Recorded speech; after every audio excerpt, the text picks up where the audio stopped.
നമസ്കാരം, good morning. കേരളത്തിലേക്ക് എല്ലാ പ്രേക്ഷകർക്കും സ്വാഗതം. നല്ലൊരു ദിവസം ആശംസിക്കുകയാണ്.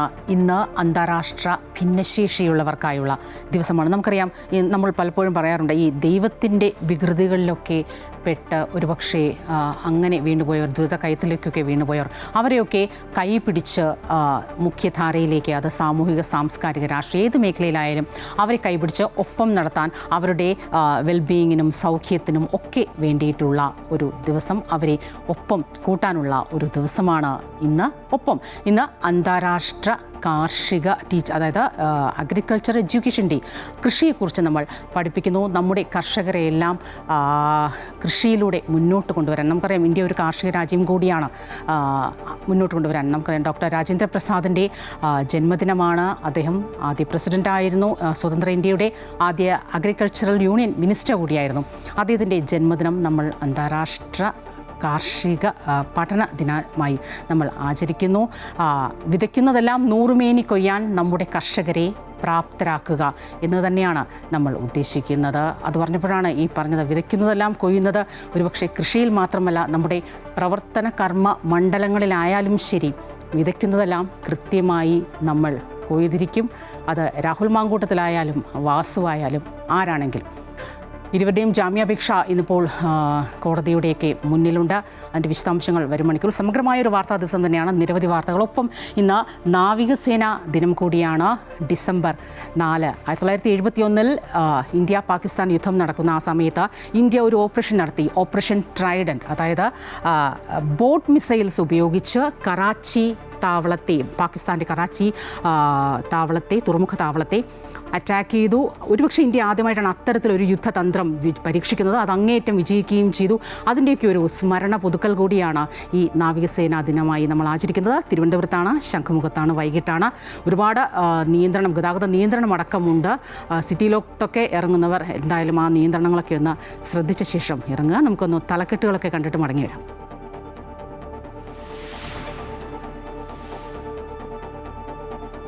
ലൈംഗിക പീഡന കേസിൽ രാഹുൽ മാങ്കൂട്ടത്തിൽ MLAക്ക് ഇന്ന് നിർണായകം.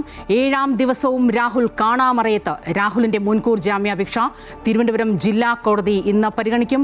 രാഹുലിനെതിരെ വീണ്ടും പരാതി ഉയർന്നതോടെ പാർട്ടി പ്രതിസന്ധിയിൽ.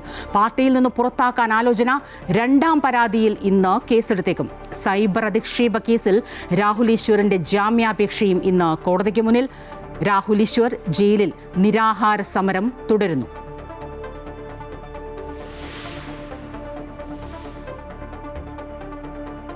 ശബരിമല സ്വർണ്ണ കവർച്ച കേസിൽ ഹൈക്കോടതിക്ക് മുന്നിൽ ഇന്ന് അന്വേഷണ പുരോഗതി റിപ്പോർട്ട് സമർപ്പിക്കും. നിലവിലെ സാഹചര്യം SIT വിശദീകരിക്കും. മുൻ ദേവസ്വം പ്രസിഡന്റ് N. വാസുവിന്റെ ജാമ്യാപേക്ഷയിൽ കൊല്ലം വിജിലൻസ് കോടതിയുടെ വിധി ഇന്ന്.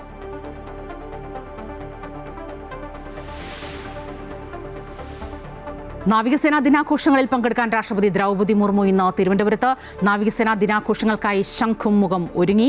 രാഷ്ട്രപതി നാവികസേനാഭ്യാസങ്ങൾ വീക്ഷിക്കും. തലസ്ഥാനത്ത് ഇന്ന് ഗതാഗത നിയന്ത്രണം.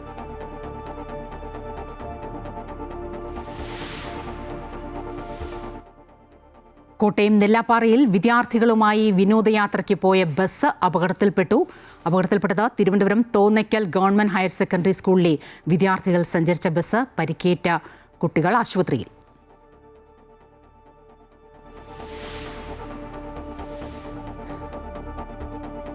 റഷ്യ യുക്രൈൻ യുദ്ധത്തിൽ സമാധാന ചർച്ചയിൽ തീരുമാനമാകാതെ പിരിഞ്ഞു. വിട്ടുവീഴ്ചയ്ക്ക് തയ്യാറാകാതെ പുടിൻ. ഇന്ത്യ റഷ്യ വാർഷിക ഉച്ചകോടിക്കായി പുടിൻ നാളെ ഡൽഹിയിൽ.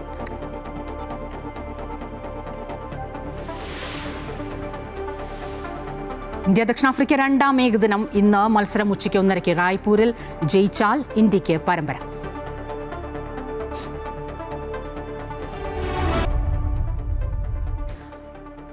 രാഹുൽ മാങ്കൂട്ടത്തിന് ജാമ്യം കിട്ടുമോ എന്നുള്ളത് തന്നെയാണ് ഇന്നിപ്പോൾ നമ്മൾ ഏറ്റവും പ്രതീക്ഷിക്കുന്ന ഒരു വാർത്ത. ലൈംഗിക പീഡന കേസിൽ എന്തായാലും MLAക്ക് നിർണായക ദിവസം തന്നെയാണ്. മുൻകൂർ ജാമ്യാപേക്ഷ കോടതിയിൽ എത്തുന്നു. രാഹുൽ മാങ്കൂട്ടത്തിനെതിരെ വീണ്ടും ഒരു പരാതി കഴിഞ്ഞ ദിവസം നമുക്കറിയാം വന്നതോടുകൂടി ഈ ജാമ്യാപേക്ഷ അത് എത്രത്തോളം ഇത് പരിഗണിക്കുന്ന ജഡ്ജി ഈ പരാതി കൂടി കൺസിഡർ ചെയ്യുകയാണെങ്കിൽ അത് വലിയൊരു കുരുക്കായി. ഇനി രാഹുൽ എത്രത്തോളം തെളിവുകൾ അടക്കം കോടതിക്ക് മുന്നിൽ ഹാജരാക്കിയാലും ഇതൊരു രീതിയാണ് എന്ന രീതിയിലൊക്കെ ഒരു പക്ഷേ കോടതി കാണുകയാണെങ്കിൽ ജാമ്യം ലഭിക്കാൻ വലിയ ബുദ്ധിമുട്ടാകുക തന്നെ ചെയ്യും. പക്ഷേ ഏറ്റവും കൂടുതൽ പ്രതിസന്ധിയിലായിരിക്കുന്നത് കോൺഗ്രസ് പാർട്ടി തന്നെയാണ്. ഭിന്നസ്വരങ്ങളെല്ലാം അതിജീവിച്ച് എന്തായാലും രാഹുലിനെതിരെ ഒറ്റ ഐകകണ്ഠേനയുള്ള ഒരു തീരുമാനം, രാഹുലിനെ ഈ സസ്പെൻഷൻ പുറത്താക്കലിലേക്ക് നീങ്ങുമോ എന്നൊക്കെ അറിയേണ്ടതുണ്ട്. ഒപ്പം രാഹുൽ ഈശ്വർ, ഈ സൈബർ അധിക്ഷേപ കേസാണ്. രാഹുൽ ഈശ്വറിൻ്റെ ജാമ്യാപേക്ഷ ഇന്നിപ്പോൾ കോടതിയിൽ എത്തുന്നുണ്ട്. കസ്റ്റഡി ആവശ്യപ്പെട്ടിട്ടുണ്ട്. ഈ ഡിജിറ്റൽ തെളിവുകളടക്കം നിരവധി ഈ പറഞ്ഞതുപോലെ രാഹുൽ ഈശ്വറിൻ്റെ വീട്ടിൽ നിന്നും കണ്ടെത്തിയിട്ടുണ്ട്. ഈ സാഹചര്യത്തിൽ രാഹുൽ ഈശ്വറിന് ജാമ്യാപേക്ഷ കിട്ടുന്നതും എത്രത്തോളം നിർണായകമാണ്. വിവരങ്ങളെല്ലാം നൽകാനായി ആതിര ചേരുകയാണ്. ആതിര, ഇന്നത്തെ ദിവസം രാഹുൽ മാങ്കൂട്ടത്തിൽ MLAക്ക് ജാമ്യം കിട്ടുമോ എന്നതാണ് ഏവരും ഉറ്റുനോക്കുന്നത്. 7ാം ദിവസമാണ്. അദ്ദേഹം ഇപ്പോഴും ഒളിവിൽ തന്നെയാണ്. നിരവധി തെളിവുകളടക്കം, ഡിജിറ്റൽ തെളിവുകളടക്കം തൻ്റെ ഭാഗം ന്യായീകരിക്കാനൊക്കെ ഈ പറഞ്ഞതുപോലെ കോടതിയിൽ സമർപ്പിക്കാൻ ശ്രമിക്കുന്നുണ്ട് രാഹുൽ മാങ്കൂട്ടത്തിൽ. പക്ഷേ ഏറ്റവും ഒടുവിൽ വന്ന പരാതി കൂടിയാകുമ്പോൾ അതൊരു വലിയ തിരിച്ചടിയായി മാറിയിരിക്കുന്നു. നമ്മൾ എന്താണ് പ്രതീക്ഷിക്കേണ്ടത്? സ്വപ്ന, തീർച്ചയായും രാഹുൽ മാങ്കൂട്ടത്തിൽ MLAക്ക് കുരുക്കുമുറുകുന്നു എന്ന് വേണം മനസ്സിലാക്കാൻ. കാരണം കഴിഞ്ഞ ദിവസങ്ങളിൽ ഉൾപ്പെടെ വലിയ രീതിയിൽ വീണ്ടും സമാനമായ രീതിയിൽ ഗുരുതരമായ ആരോപണങ്ങൾ ഉന്നയിച്ചുകൊണ്ട് ഒരു യുവതി കൂടി പരാതിയുമായി രംഗത്തെത്തുന്ന ഒരു സാഹചര്യമൊക്കെ ഉണ്ടായിരുന്നു. പക്ഷേ ഈ 7ാം ദിവസം രാഹുലിനെതിരെ ആദ്യത്തെ പരാതി ലഭിച്ചു, മുഖ്യമന്ത്രിക്ക് പരാതി ലഭിച്ചു. 7ാം ദിവസം പിന്നിടുമ്പോൾ ഇപ്പോഴും രാഹുൽ മാങ്കൂട്ടത്തിൽ എവിടെയാണ് എന്നതിന് യാതൊരു തരത്തിലുള്ള സൂചനയും ഇല്ല എന്നുള്ളതാണ്. ഈ രാഹുൽ മാങ്കൂട്ടത്തിൽ ഈ ഒളിച്ചുകളി തുടരുമ്പോൾ ഇന്ന് മുൻകൂർ ജാമ്യാപേക്ഷ, രാഹുൽ മാങ്കൂട്ടത്തിൽ MLA നൽകിയ മുൻകൂർ ജാമ്യാപേക്ഷ ഇന്ന് തിരുവനന്തപുരം ജില്ലാ സെഷൻസ് കോടതി പരിഗണിക്കും. ആദ്യഘട്ടത്തിൽ ഇത്തരത്തിൽ കഴിഞ്ഞ ദിവസം രാഹുൽ മാങ്കൂട്ടത്തിൽ MLA ഒരു ഹർജി നൽകിയിരുന്നു. അടച്ചിട്ട മുറിയിൽ ഈ വാദം കേൾക്കണമെന്നൊരു ഹർജി നൽകിയിരുന്നു. ആ ഹർജിയിലായിരിക്കും അത്തരത്തിലൊരു വാദം കേൾക്കണമോ വേണ്ടയോ എന്ന ആ ഹർജിയായിരിക്കും ആദ്യം കോടതി പരിഗണിക്കുക. അതിനുശേഷമായിരിക്കും മുൻകൂർ ജാമ്യാപേക്ഷയിലെ മറ്റു കാര്യങ്ങളൊക്കെ തന്നെ ഏതായാലും പരിഗണിക്കുക. മറ്റൊരു യുവതി കൂടി പരാതിയുമായി രംഗത്തെത്തിയ ഒരു സാഹചര്യത്തിൽ ഈ മുൻകൂർ ജാമ്യാപേക്ഷ കോടതി പരിഗണിക്കുമോ അല്ലെങ്കിൽ തള്ളുമോ എന്നുള്ള കാര്യമൊക്കെ തന്നെ ഒരു നിലവിൽ ഏതായാലും അതൊരു ആശങ്കാജനകമാണ്. രാഹുൽ മാങ്കൂട്ടത്തിൽ MLAക്ക് ഏതായാലും ഇന്ന് നിർണായകമായ ഒരു ദിവസമാണ് എന്നുള്ളതാണ്. ഈ യുവതിക്കെതിരെ ആദ്യഘട്ടത്തിൽ പരാതി നൽകിയ യുവതിക്കെതിരെ വലിയ രീതിയിലുള്ള തെളിവുകളൊക്കെ തന്നെ രാഹുൽ മാങ്കൂട്ടത്തിൽ MLA കോടതിയിൽ സമർപ്പിച്ചിട്ടുണ്ട്. പക്ഷേ അപ്പോഴും പോലീസ് രാഹുലിനെതിരെ നിരവധി തെളിവുകൾ ശേഖരിച്ചിട്ടുണ്ട് എന്നാണ് നിലവിൽ ലഭ്യമാകുന്ന വിവരം. അതുകൊണ്ട് തന്നെ രാഹുലിന്റെ കാര്യം അല്പം പരിങ്ങലിലാകും എന്നുള്ള കാര്യത്തിൽ സംശയമില്ല. പക്ഷേ അതേസമയം നിലവിൽ ഒരു യുവതി കൂടി ഗുരുതരമായ പരാതികളാണ് ഈ യുവതി കഴിഞ്ഞ ദിവസം ഇന്നലെ നൽകിയിരിക്കുന്നത്. ബലാത്സംഗം ഉൾപ്പെടെയുള്ള ഒരു വകുപ്പുകളാണ് രാഹുലിനെതിരെ അതിൽ ഏതായാലും ചുമത്താനുള്ള ഒരു സാധ്യതയൊക്കെ ഉള്ളത്. ആ പരാതിയിൽ ഏതായാലും കേസെടുക്കാനുള്ള ഈ പറഞ്ഞതുപോലെ രണ്ടാമത്തെ ഒരു പരാതി ഏറ്റവും ഒടുവിലായി ഇപ്പോൾ കഴിഞ്ഞ ദിവസം ഉച്ചയോടുകൂടി വന്നതാണ്. അതാണ് കുരുക്ക് കുറച്ചുകൂടി മുറുകാൻ പോകുന്ന ഒരു സാഹചര്യം. അതിക്രൂരമായി പീഡിപ്പിക്കപ്പെട്ടു എന്നാണ് ആ യുവതി ആ പരാതിയിൽ പറയുന്നത്. കോൺഗ്രസ് പാർട്ടിക്കാണ്, നേതൃത്വത്തിനാണ് ആ പരാതി കൈമാറിയത്. കോൺഗ്രസ് അത് DGPക്ക് നേതൃത്വം DGPക്ക് പരാതി കൈമാറിയിട്ടുമുണ്ട്. കോൺഗ്രസ് ഇനി ഇക്കാര്യത്തിൽ എന്ത് നടപടിയെടുക്കും? നമുക്കറിയാം ഈ ഒരു പരാതി കൂടി, അവസാനത്തെ പരാതി കൂടി വരുന്നതിന് തൊട്ട് മുൻപ് വരെയും ഒരുപക്ഷെ രാഹുൽ ഈശ്വറിനെ പിന്തുണച്ചുമൊക്കെ പാർട്ടിക്കുള്ളിൽ തന്നെ ഒരു വിഭാഗമുണ്ടായിരുന്നു. രാഹുൽ പറയുന്ന കാര്യങ്ങളെ ന്യായീകരിച്ചും അല്ലെങ്കിൽ അതിൽ വാദം നിർത്തിയുമൊക്കെ ഒരു വിഭാഗം നിലകൊണ്ടിരുന്നു. നമുക്കറിയാം സണ്ണി ജോസഫ് അടക്കമുള്ളവർ, KPC അധ്യക്ഷൻ സണ്ണി ജോസഫ് അടക്കമുള്ളവർ. പക്ഷേ ഈ ഒരു പരാതി കൂടി വന്ന സാഹചര്യത്തിൽ കോൺഗ്രസ് വലിയൊരു പ്രതിസന്ധിയിലായി മാറിയിരിക്കുകയാണ്. പ്രത്യേകിച്ച് ഈ തദ്ദേശ തെരഞ്ഞെടുപ്പ് കൂടി ഇങ്ങെത്തി നിൽക്കുന്ന ഒരു സാഹചര്യമാണ്. ഈ ഒരു കാര്യത്തിൽ നിന്ന് വിട്ട മറ്റൊന്നിലേക്കും ശ്രദ്ധ കേന്ദ്രീകരിക്കാൻ ഒരുപക്ഷെ സർക്കാരിൻ്റെ ജനദ്രോഹ നയങ്ങളടക്കം ഒരുപക്ഷെ ജനങ്ങൾക്ക് മുന്നിൽ അവതരിപ്പിക്കാൻ ഈ തദ്ദേശ തെരഞ്ഞെടുപ്പിനെ പൂർണ്ണ സജ്ജമായി നേരിടുന്നതിന് വലിയൊരു വിലങ്ങുതടിയായി മാറിയിരിക്കുകയാണ് രാഹുൽ മാങ്കൂട്ടത്തിലിൻ്റെ ഈ ഒരു സാഹചര്യങ്ങൾ, അവസ്ഥകൾ, പ്രവർത്തികൾ. കോൺഗ്രസ് ഇക്കാര്യത്തിൽ ഇനി എന്ത് നിലപാടെടുക്കും? ഒരുപക്ഷെ പുറത്താക്കുന്നതിലേക്കൊക്കെ കാര്യങ്ങൾ നീങ്ങുമോ? സ്വപ്ന, നേരത്തെ മുതൽ തന്നെ ആദ്യഘട്ടത്തിൽ പരാതി എടുത്തപ്പോൾ 2 തട്ടിലായിരുന്നു പാർട്ടി നേതൃത്വം ഉണ്ടായിരുന്നത്. കാരണം രാഹുൽ മാങ്കൂട്ടത്തിലിനെ പിന്തുണയ്ക്കുന്ന ഒരു വിഭാഗവും എതിർക്കുന്ന ഒരു വിഭാഗവും 2 തട്ടിലായിരുന്നു. അതുകൊണ്ട് തന്നെ ആദ്യഘട്ടത്തിൽ ഇത്തരത്തിൽ ഇത് കള്ളപ്പരാതിയാണ് എന്നതുൾപ്പെടെ അടൂർ പ്രകാശ് ഉൾപ്പെടെ രാഹുൽ മാങ്കൂട്ടത്തിലിനെ പിന്തുണച്ചുകൊണ്ട് രംഗത്തെത്തുന്ന ഒരു സാഹചര്യം ഉണ്ടായിരുന്നു. പക്ഷേ രണ്ടാമത്തെ പരാതി അതീവ ഗുരുതരമായിട്ടുള്ള പരാതിയാണ്. കാരണം ഈ യുവതിയെ അത്രത്തോളം ക്രൂരമായി പീഡിപ്പിച്ചു എന്നുള്ള ഒരു പരാതിയാണ് യുവതി ഏതായാലും നൽകിയിരിക്കുന്നത്. ആദ്യഘട്ടത്തിൽ ഇത് പോലീസിന് പരാതി നൽകാത്തത് ഭയം കൊണ്ടാണെന്ന് കൂടി യുവതി സൂചിപ്പിച്ചിരുന്നു. ഈ ഒരു ഘട്ടത്തിൽ KPCC നേതൃത്വത്തിനാണ് യുവതി പരാതി നൽകിയത്. അത് KPCC നേതൃത്വം ഏതായാലും പാർട്ടി ഏതായാലും അത് DGPക്ക് കൈമാറിയിട്ടുണ്ട്. അതിനുശേഷം നിലവിൽ ഏതായാലും ഈ രാഹുൽ മാങ്കൂട്ടത്തിൽ MLAക്കെതിരായ നടപടി, ആദ്യത്തെ ഒരു പരാതിയും ആരോപണങ്ങളൊക്കെ ഉയർന്ന സമയത്ത് സസ്പെൻഷൻ നടപടിയായിരുന്നു രാഹുൽ മാങ്കൂട്ടത്തിന് നൽകിയിരുന്നത്. കഴിഞ്ഞ ദിവസം K മുരളീധരൻ ഉൾപ്പെടെ മാധ്യമങ്ങളെ കണ്ട സമയത്ത് പറഞ്ഞിരുന്നു സസ്പെൻഷനിൽ കൂടുതൽ പാർട്ടിക്കൊന്നും ചെയ്യാനില്ല എന്നൊരു നിലപാടായിരുന്നു സ്വീകരിച്ചിരുന്നത്. പക്ഷേ ഇപ്പോൾ നിലവിൽ ഏതായാലും രാഹുൽ മാങ്കൂട്ടത്തിലിനെ ഇപ്പോൾ പുറത്താക്കുന്നത് പാർട്ടിക്ക് നിലവിൽ ഗുണകരമാകും, അല്ലെങ്കിൽ പാർട്ടിക്ക് ഈ ഒരു വിവാദത്തിൽ നിന്നും പാർട്ടി അത് രക്ഷപ്പെടുത്തുമെന്നുള്ളൊരു നിലപാടിലാണ് മറ്റ് നേതാക്കൾ ഉള്ളത്. അതുകൊണ്ട് തന്നെ നിലവിൽ ഏതായാലും പാർട്ടിയിൽ നിന്നും പുറത്താക്കാനുള്ള സാധ്യതയാണ് പാർട്ടി നേതൃത്വം ഉൾപ്പെടെ ആരായുന്നത്. പക്ഷേ MLA സ്ഥാനത്തിൽ നിന്നും രാജിവെക്കണമെന്ന് പാർട്ടിക്ക് ആവശ്യപ്പെടാൻ സാങ്കേതികപരമായിട്ടുള്ള ചില ബുദ്ധിമുട്ടുകളുണ്ട്. അതുകൊണ്ട് തന്നെ പാർട്ടിയിൽ നിന്നും ഒരുപക്ഷെ പുറത്താക്കി കഴിഞ്ഞാൽ ഈ ആവശ്യം, ഈ രാജിവെക്കണം, MLA സ്ഥാനത്തിൽ നിന്നും രാജിവെക്കണമെന്ന ആവശ്യം ഒരുപക്ഷെ രാഹുൽ മാങ്കൂട്ടത്തിൽ അംഗീകരിക്കണമെന്നുമില്ല. അതുകൊണ്ട് തന്നെ ഈ MLA സ്ഥാനവുമായി ബന്ധപ്പെട്ട പാർട്ടിക്ക് ഇനിയൊന്നും കൂടുതൽ ചെയ്യാനില്ല. പക്ഷേ പാർട്ടിയിൽ നിന്നും രാഹുൽ മാങ്കൂട്ടത്തിൽ MLA എന്നേക്കുമായി പുറത്താക്കാനുള്ള ഒരു നടപടിയിലേക്ക് പാർട്ടി നീങ്ങുന്നു എന്നുള്ളതാണ്. കാരണം തദ്ദേശ തെരഞ്ഞെടുപ്പ് കൂടി അടുത്തിരിക്കുന്ന ഒരു സാഹചര്യത്തിൽ ഈ വിവാദത്തിൽ നിന്നും രാഹുൽ മാങ്കൂട്ടത്തിലിനെ ഇനിയും പാർട്ടി പിന്തുണയ്ക്കുകയാണെങ്കിൽ അത് വലിയ രീതിയിലുള്ള തിരിച്ചടിയായിരിക്കും പാർട്ടി നേതൃത്വത്തിന് ഉണ്ടാക്കുക എന്നൊരു തിരിച്ചറിവിലേക്ക് പാർട്ടി ഏതായാലും എത്തിയിരിക്കുന്നു എന്നുള്ളതാണ്. കഴിഞ്ഞ ദിവസം യുവതി രാഹുൽ ഗാന്ധിക്കും അതുപോലെ തന്നെ പ്രിയങ്ക ഗാന്ധിക്കും ഉൾപ്പെടെ ഈ പരാതി സമർപ്പിച്ചിട്ടുണ്ട്. അതോടുകൂടി ഈ പരാതിയുടെയൊക്കെ ഒരു മുഖം മാറുകയാണ്. അതുകൊണ്ട് തന്നെ രാഹുൽ മാങ്കൂട്ടത്തിലിനെ പാർട്ടിയിൽ നിന്നും പുറത്താക്കുക എന്നുള്ളത് തന്നെയാണ് നേതൃത്വത്തിന് മുമ്പിൽ ഇനി അവശേഷിക്കുന്ന ഏക തീരുമാനം. അതിന് നമുക്ക് ഈ രാഹുൽ ഈശ്വറിൻ്റെ കാര്യം കൂടി അറിയേണ്ടതുണ്ട്. അദ്ദേഹത്തിൻ്റെ ജാമ്യാപേക്ഷയും ഇന്നിപ്പോൾ പരിഗണിക്കാനിരിക്കുകയാണ്. ഈ പറഞ്ഞതുപോലെ സുപ്രീം കോടതിയുടെ ചില ചട്ടങ്ങളൊക്കെ ഉണ്ട്, അതിന് വിരുദ്ധമായിട്ടാണ് തൻ്റെ അറസ്റ്റ് എന്ന് രാഹുൽ ഉറച്ചു തന്നെ വാദിക്കുന്നു. അതിൻ്റെയൊക്കെ പേരിൽ ഈ പോലീസിൻ്റെ നടപടിക്കെതിരെ അദ്ദേഹം നിരാഹാര സമരം തുടരുകയും ചെയ്യുകയാണ്. അദ്ദേഹത്തിൻ്റെ ജാമ്യാപേക്ഷ ഇന്നിപ്പോൾ പരിഗണിക്കുമ്പോൾ ഉള്ള സാധ്യതകൾ എന്തൊക്കെയാണ്?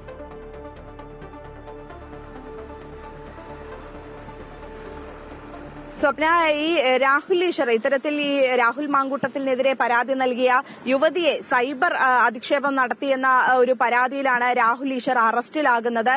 രാഹുൽ ഈശ്വറിന്റെ ലാപ്ടോപ്പ് ഉൾപ്പെടെ പരിശോധിച്ചതിന് ശേഷമാണ് കോടതി ഇത്തരത്തിലൊരു റിമാൻഡിലേക്കൊക്കെ തന്നെ നീളുന്നത്. ആദ്യഘട്ടത്തിൽ കോടതിയിൽ നിന്നും ജാമ്യം ലഭിക്കുന്ന ഒരു പ്രതീക്ഷയിലായിരുന്നു. പക്ഷേ ഈ കേസിന്റെ ഒരു ഗുരുതരാവസ്ഥ കണക്കിലെടുത്തുകൊണ്ട്, അല്ലെങ്കിൽ നിരന്തരമായി രാഹുൽ ഈശ്വർ ഇത്തരത്തിലൊരു കുറ്റകൃത്യം ചെയ്യുന്ന ആളാണ് എന്ന കണ്ടെത്തലിലൊക്കെ കൂടിയാണ് കോടതി ഇത്തരത്തിൽ റിമാൻഡിലേക്കൊക്കെ തന്നെ കടന്നത്. 14 ദിവസത്തെ റിമാൻഡാണ് കോടതി. ഏതായാലും റിമാൻഡിലേക്കാണ് രാഹുൽ ഈശ്വറിനെ കോടതി ജയിലിലേക്ക് പറഞ്ഞയക്കുന്നത്. പക്ഷേ തന്റെ അറസ്റ്റ് എന്ന് പറയുന്നത് ഇത്തരത്തിൽ അംഗീകരിക്കാനാകില്ല എന്ന നിലപാടിലായിരുന്നു രാഹുൽ ഈശ്വറിനുണ്ടായിരുന്നത്. അതുകൊണ്ട് തന്നെ നിരാഹാര സമരം ആരംഭിക്കുമെന്ന് രാഹുൽ ഈശ്വർ അന്ന് തന്നെ സൂചിപ്പിച്ചിരുന്നതാണ്. അതിനുശേഷം ഇന്നലെയൊക്കെ തന്നെ രാഹുൽ ഈശ്വർ യാതൊരു തരത്തിലും ഭക്ഷണം കഴിച്ചിട്ടില്ല, വെള്ളം മാത്രമാണ് കുടിച്ചുകൊണ്ടിരുന്നത്.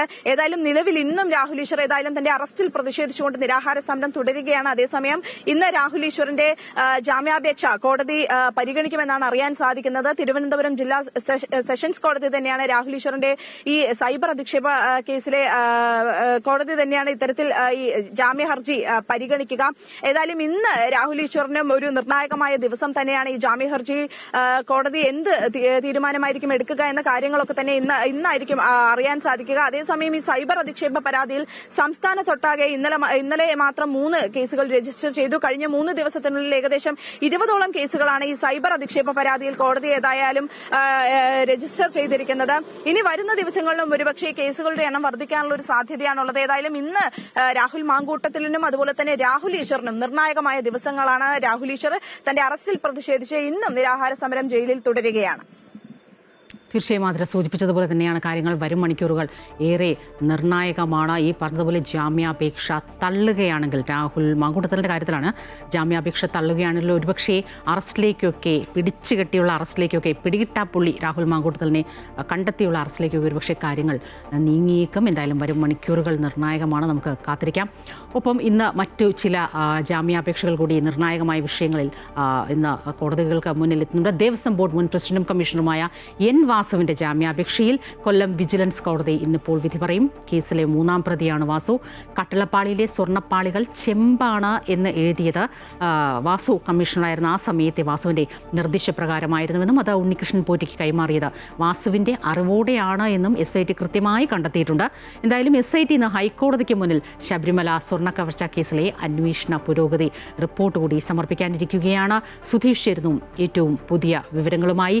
സുധീഷ്, ഈ അന്വേഷണവുമായി ബന്ധപ്പെട്ട് അന്വേഷണം ഇപ്പോൾ പത്മകുമാറിൽ വന്ന് അങ്ങ് ഉറപ്പിച്ചിരിക്കുകയാണ്. അതിനപ്പുറത്തേക്ക് കൂടുതൽ വിവരങ്ങൾ അറിയേണ്ടതുണ്ട്. പത്മകുമാർ തിരിച്ച് ഉണ്ണികൃഷ്ണൻ പോറ്റിയിലേക്കാണ് മടങ്ങി വളഞ്ഞു തിരിഞ്ഞു വരുന്നത്. ഉണ്ണികൃഷ്ണൻ പോറ്റി, തന്ത്രിമാർ, ഇവരിലേക്കൊക്കെ അദ്ദേഹത്തിൻ്റെ മൊഴികൾ നീങ്ങുന്നു. തന്ത്രി അറിഞ്ഞുകൊണ്ടാണ് തന്ത്രിമാർക്കും ഉണ്ണികൃഷ്ണൻ പോറ്റിക്കും തമ്മിൽ ബന്ധമുണ്ടായത് എന്നടക്കമുള്ള മൊഴികളിലേക്ക് പോയി. അതിനപ്പുറത്തേക്ക് ഉള്ള മൊഴികളിലേക്ക് പത്മകുമാർ ഇനിയും കടക്കേണ്ടതുണ്ട്.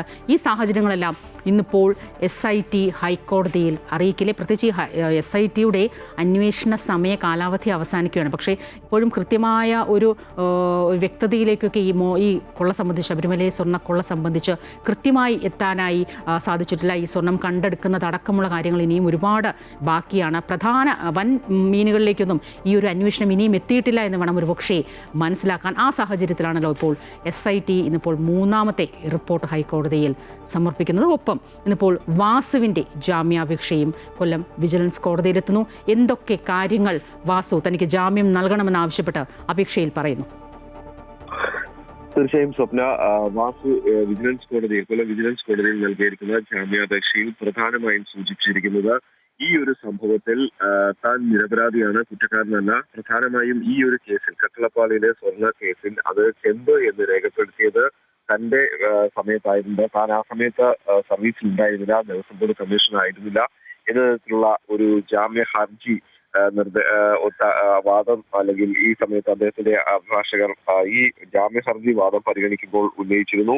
ഈ ഒരു കാര്യം മുൻനിർത്തിക്കൊണ്ട് തന്നെയാണ് ഇന്ന് ഈ ജാമ്യ ഹർജി പരിഗണിക്കുമ്പോൾ വാസുവിന്റെ അഭിഭാഷകർ കോടതിയെ സമീപിച്ചിട്ടുള്ളത്.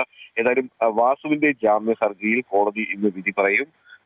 പ്രധാനമായും കഴിഞ്ഞ ദിവസങ്ങളിലൊക്കെ കണ്ട മുരാരി ബാബുവിന്റെയും കേസ് ബൈജുവിന്റെ ഒക്കെ ജാമ്യ ഹർജി ഇത്തരത്തിൽ കൊല്ലം വിജിലൻസ് കോടതി പരിഗണിച്ചിരുന്നു. പക്ഷേ അവർക്കൊന്നും ജാമ്യം നൽകാൻ കോടതി തയ്യാറായില്ല. അത്തരത്തിൽ അന്വേഷണ ഉദ്യോഗസ്ഥർക്ക് വേണ്ടി, അല്ലെങ്കിൽ അന്വേഷണ ഉദ്യോഗസ്ഥരുടെ മുന്നോട്ടുള്ള പോക്കിനെ സഹായിക്കുന്ന തരത്തിലുള്ള ഒരു കോടതി നടപടിക്രമങ്ങളായിരുന്നു കൊല്ലം വിജിലൻസ് കോടതി മുന്നോട്ട് പോയിക്കൊണ്ടിരിക്കുന്നത്. അതുകൊണ്ട് തന്നെ ഇന്നും വാസുവിന്റെ ജാമ്യ ഹർജി കോടതി തള്ളാനുള്ള സാധ്യതയാണുള്ളത്. കാരണം ഈ കേസിലെ ഒരു പ്രധാന വഴിത്തിരിവായിരുന്നു വാസുവിന്റെ അറസ്റ്റും വാസുവിനെ കൂടുതൽ ചോദ്യം ചെയ്തതുമൊക്കെ തന്നെ. SITക്ക് ഒരു പ്രത്യേക നിർണായക ഘട്ടത്തിൽ കൂടുതൽ വിവരങ്ങൾ വാസുവിൽ നിന്ന് അറിയാൻ കഴിഞ്ഞു എന്ന് തന്നെയാണ് അന്വേഷണ സംഘം കോടതിയിലെ മുൻപാകെ ധരിപ്പിച്ചിട്ടുള്ളത്. പ്രധാനമായും ഈ കേസ് കഴിഞ്ഞ ഒരു കാലാവധി നോക്കുകയാണെങ്കിൽ കേസ് കഴിഞ്ഞ നവംബർ 20 പത്മകുമാറിനെ അറസ്റ്റ് ചെയ്തതിന് ശേഷം കേസിൽ മറ്റ് പ്രതി ചേർത്തിട്ടുള്ള പ്രതികളെ ചോദ്യം ചെയ്യുന്നതിനായി വിളിപ്പിക്കുകയോ അല്ലെങ്കിൽ അത്തരത്തിൽ അന്വേഷണ ഉദ്യോഗസ്ഥർക്ക് മുന്നോട്ട് പോകുന്നതിന് ഒരു തടസ്സം, അല്ലെങ്കിൽ അത്തരത്തിൽ അവർ മുന്നോട്ട് പോകുന്നില്ല എന്ന കാഴ്ചപ്പാടാണ് പൊതുവിൽ ഉള്ളത്. പ്രതിപക്ഷവും ഇത്തരത്തിൽ ചില ആരോപണങ്ങൾ ഉന്നയിക്കുന്നുണ്ട്. കാരണം പത്മകുമാറിൽ എത്തിയതിനു ശേഷം കേസിന്റെ മുന്നോട്ടുള്ള പോക്കിന് എവിടെയോ ഒരു ഇടപെടൽ ഉണ്ടായിരിക്കുന്നു എന്ന തരത്തിൽ പ്രതിപക്ഷം ഇക്കാര്യത്തെ രൂക്ഷമായി വിമർശിക്കുന്ന ഒരു സാഹചര്യം കൂടി ഉണ്ടായിരുന്നു.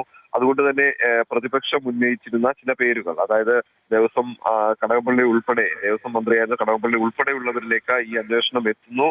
കൂടുതൽ അന്വേഷണ പുരോഗതിയിലൂടെ തന്നെ ഈ കേസിന് കൃത്യമായ ഒരു മുന്നോട്ട് പോക്കുണ്ടാകുന്നു. അത്തരത്തിൽ കൂടുതൽ CPM നേതാക്കൾ തീർച്ചയായും അങ്ങനെ തന്നെയാണ്. കൃത്യമായ വ്യക്തികളിലേക്ക് ഇതിന് പിന്നിൽ ആരൊക്കെ എന്നൊക്കെ അറിയാൻ, അതിലേക്കൊക്കെ എത്താൻ അല്പം കൂടി ഒരു സമയം ഒരുപക്ഷെ SITക്ക് ആവശ്യമാണ്. ഇത് സംബന്ധിച്ച ആവശ്യം ഉറപ്പായും ഹൈക്കോടതിക്ക് മുന്നിൽ വയ്ക്കും. ഒപ്പം ഇതുവരെയുള്ള അന്വേഷണ റിപ്പോർട്ട്, ഹൈക്കോടതിയുടെ മേൽനോട്ടത്തിൽ അന്വേഷണം നടക്കുന്നു എന്നതുകൊണ്ട് തന്നെ മെല്ലെപ്പൊക്കെന്ന് പലപ്പോഴും പലരും ആരോപണങ്ങളൊക്കെ ഉന്നയിക്കുന്നുണ്ടെങ്കിൽ കൂടിയും കൃത്യമായ വ്യക്തികളിലേക്കും ഇതിന് പിന്നിലെ സൂത്രധാരകരിലേക്കും ഒക്കെ ശബരിമല സ്വർണ്ണക്കൊള്ള കേസിൽ അന്വേഷണ സംഘം എത്തുമെന്ന് തന്നെയാണ് പ്രതീക്ഷ. ഒപ്പം നിർണായകമായ ചില ജാമ്യാപേക്ഷകളാണ് വാസുവിൻ്റെ, രാഹുൽ ഈശ്വറിൻ്റെ, രാഹുൽ മാങ്കൂട്ടത്തിലിൻ്റെ ഒക്കെ ജാമ്യാപേക്ഷകൾ സജീവമായ മണിക്കൂറുകളാണ് മുന്നോട്ടുള്ളത്.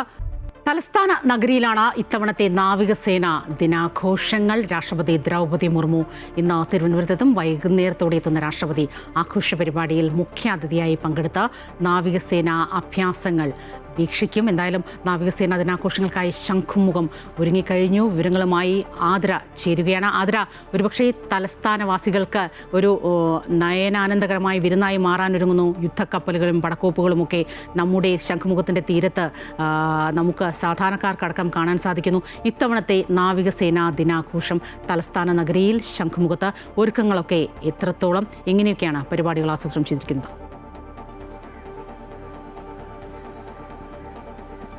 സ്വപ്ന, ഏതായാലും നാവികസേനാ ദിനാഘോഷങ്ങൾക്കായി തലസ്ഥാന നഗരത്തിൽ പ്രധാനമായും ശംഖുമുഖമൊക്കെ തന്നെ ഒരുങ്ങിക്കഴിഞ്ഞു. ഇന്ന് വൈകുന്നേരം 4 മണിയോടുകൂടി രാഷ്ട്രപതി ദ്രൗപദി മുർമു ഇവിടെ എയർപോർട്ടിലെത്തും. അതിനുശേഷം ഏകദേശം 4:20 ഈ നാവികസേനാ ദിനാഘോഷങ്ങൾക്കൊക്കെ തന്നെ തുടക്കമാകുന്നത്. ഈ ആഘോഷങ്ങളിലെ അഭ്യാസ പ്രകടനങ്ങളൊക്കെ തന്നെ വീക്ഷിക്കാനായി രാഷ്ട്രപതി ദ്രൗപദി മുർമു ഇവിടെ ഉണ്ടാകും. അതിനുശേഷം ഏകദേശം പോർ കപ്പലുകളും അതുപോലെ തന്നെ അന്തർവാഹിനികളും യുദ്ധക്കപ്പലുകളും ഒക്കെ തന്നെ തന്നെ ഈ നാവികസേനാ ദിനാഘോഷങ്ങളുടെ ഭാഗമാകും എന്നുള്ളതാണ്. അതിനുശേഷം ഏകദേശം ഈ പൊതുജനങ്ങൾക്കൊക്കെ തന്നെ ഈ നാവികസേനാ ദിനാഘോഷങ്ങളുടെ ഭാഗമായുള്ള ഈ പരിപാടികൾ കാണുവാൻ ഇവിടെ എത്തിച്ചേരാവുന്നതാണ്. അതിനുള്ള സംവിധാനങ്ങളൊക്കെ തന്നെ ഏതായാലും ഒരുക്കിയിട്ടുണ്ട്. അത് മാത്രമല്ല ഇന്ന് ഏകദേശം ഇവിടെ ഗതാഗത നിയന്ത്രണം ഉൾപ്പെടെ ഏർപ്പെടുത്തിയിട്ടുണ്ട്. തലസ്ഥാന നഗരത്തിലൊട്ടാകെ പ്രധാനമായും ഇവിടെ ശംഖുമുഖം, അതുപോലെ തന്നെ ചാക്ക, ഈഞ്ചക്കൽ തുടങ്ങിയ സ്ഥലങ്ങളിലാണ് ഈ ഗതാഗത നിയന്ത്രണം ഉൾപ്പെടെ ഏർപ്പെടുത്തിയിട്ടുള്ളത്. അത്യാധുനിക യുദ്ധക്കപ്പലുകളും യുദ്ധവിമാനങ്ങളും ഹെലികോപ്റ്ററുകളും ശക്തി പ്രകടനത്തിൽ ഭാഗമാകും. അതിന്റെ ഒപ്പം തന്നെ കേരളത്തിന്റെ തനത് പാരമ്പര്യ കലകളുടെ പ്രകടനത്തോടെയായിരിക്കും ഈ നാവികസേനാ ദിനാഘോഷങ്ങളുടെയൊക്കെ തുടക്കമാകുക. നാവികസേനാ ബാൻഡുകളുടെ പ്രകടനവും അതുപോലെ തന്നെ ഈ കേരളത്തിന്റെ ഭൂപ്രകൃതിയെക്കുറിച്ചുള്ള നൃത്ത സംഗീത പരിപാടികളൊക്കെ തന്നെ ഈ നാവികസേനാ ദിനാഘോഷങ്ങളുടെ ഭാഗമാകും എന്നുള്ളതാണ്.